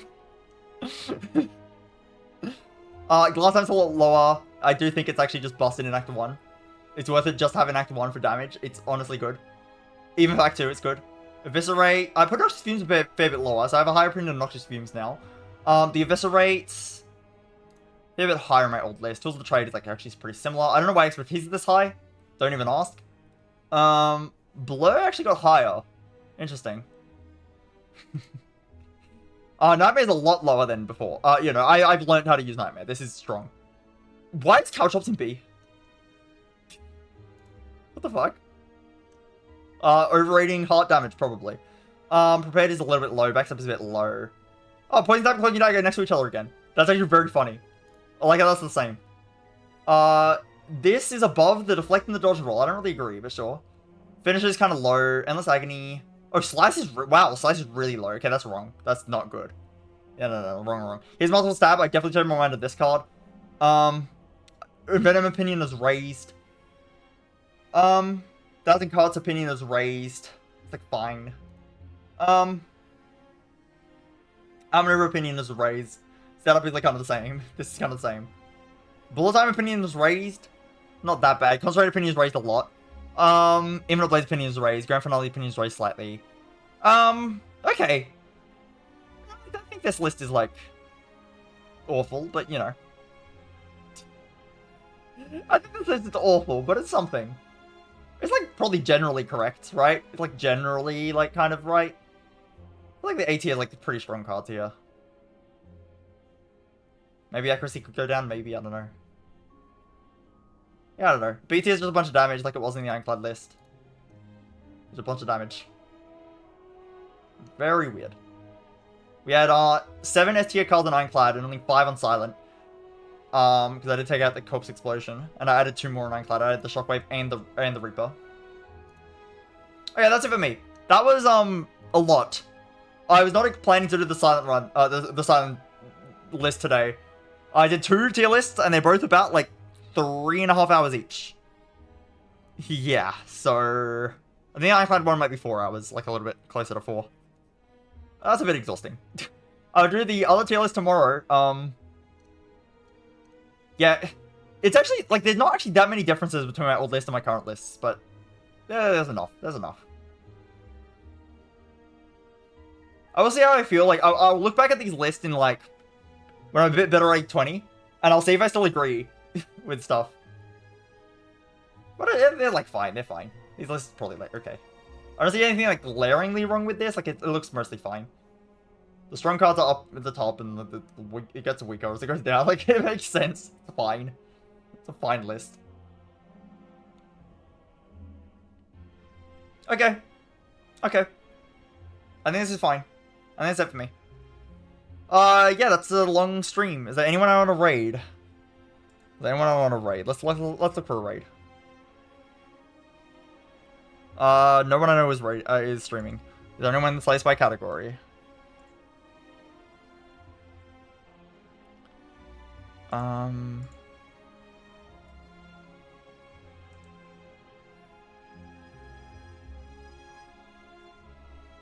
Oh my god, I look on Slay the Spire and I'm... Wow, there's only 9 people streaming. And I have the top 3 viewers. Okay, that's pretty cool, actually. Frost Prime is streaming with 186. Frost Prime is streaming with 186. The next one is Multibrads, which is the challenge run guy. I might stream him. I might raid him. Yeah, I'll raid him. Cause that name is familiar to me. I've watched like some of his videos occasionally. And then me's next. He's got 8 and I've got 7. So it's pretty cool that I'm not even. Ah, okay. I'll rate him. Multi-Brads. Okay. Brad X. It's like Multi-Brad X. I'm not sure how exactly that's meant to be pronounced, but like, you know, whatever. Raid. Multi-Brad X. That should work. Okay. Yeah, that's it for me. Thanks anyone who came by, and see ya. Enjoy the raid.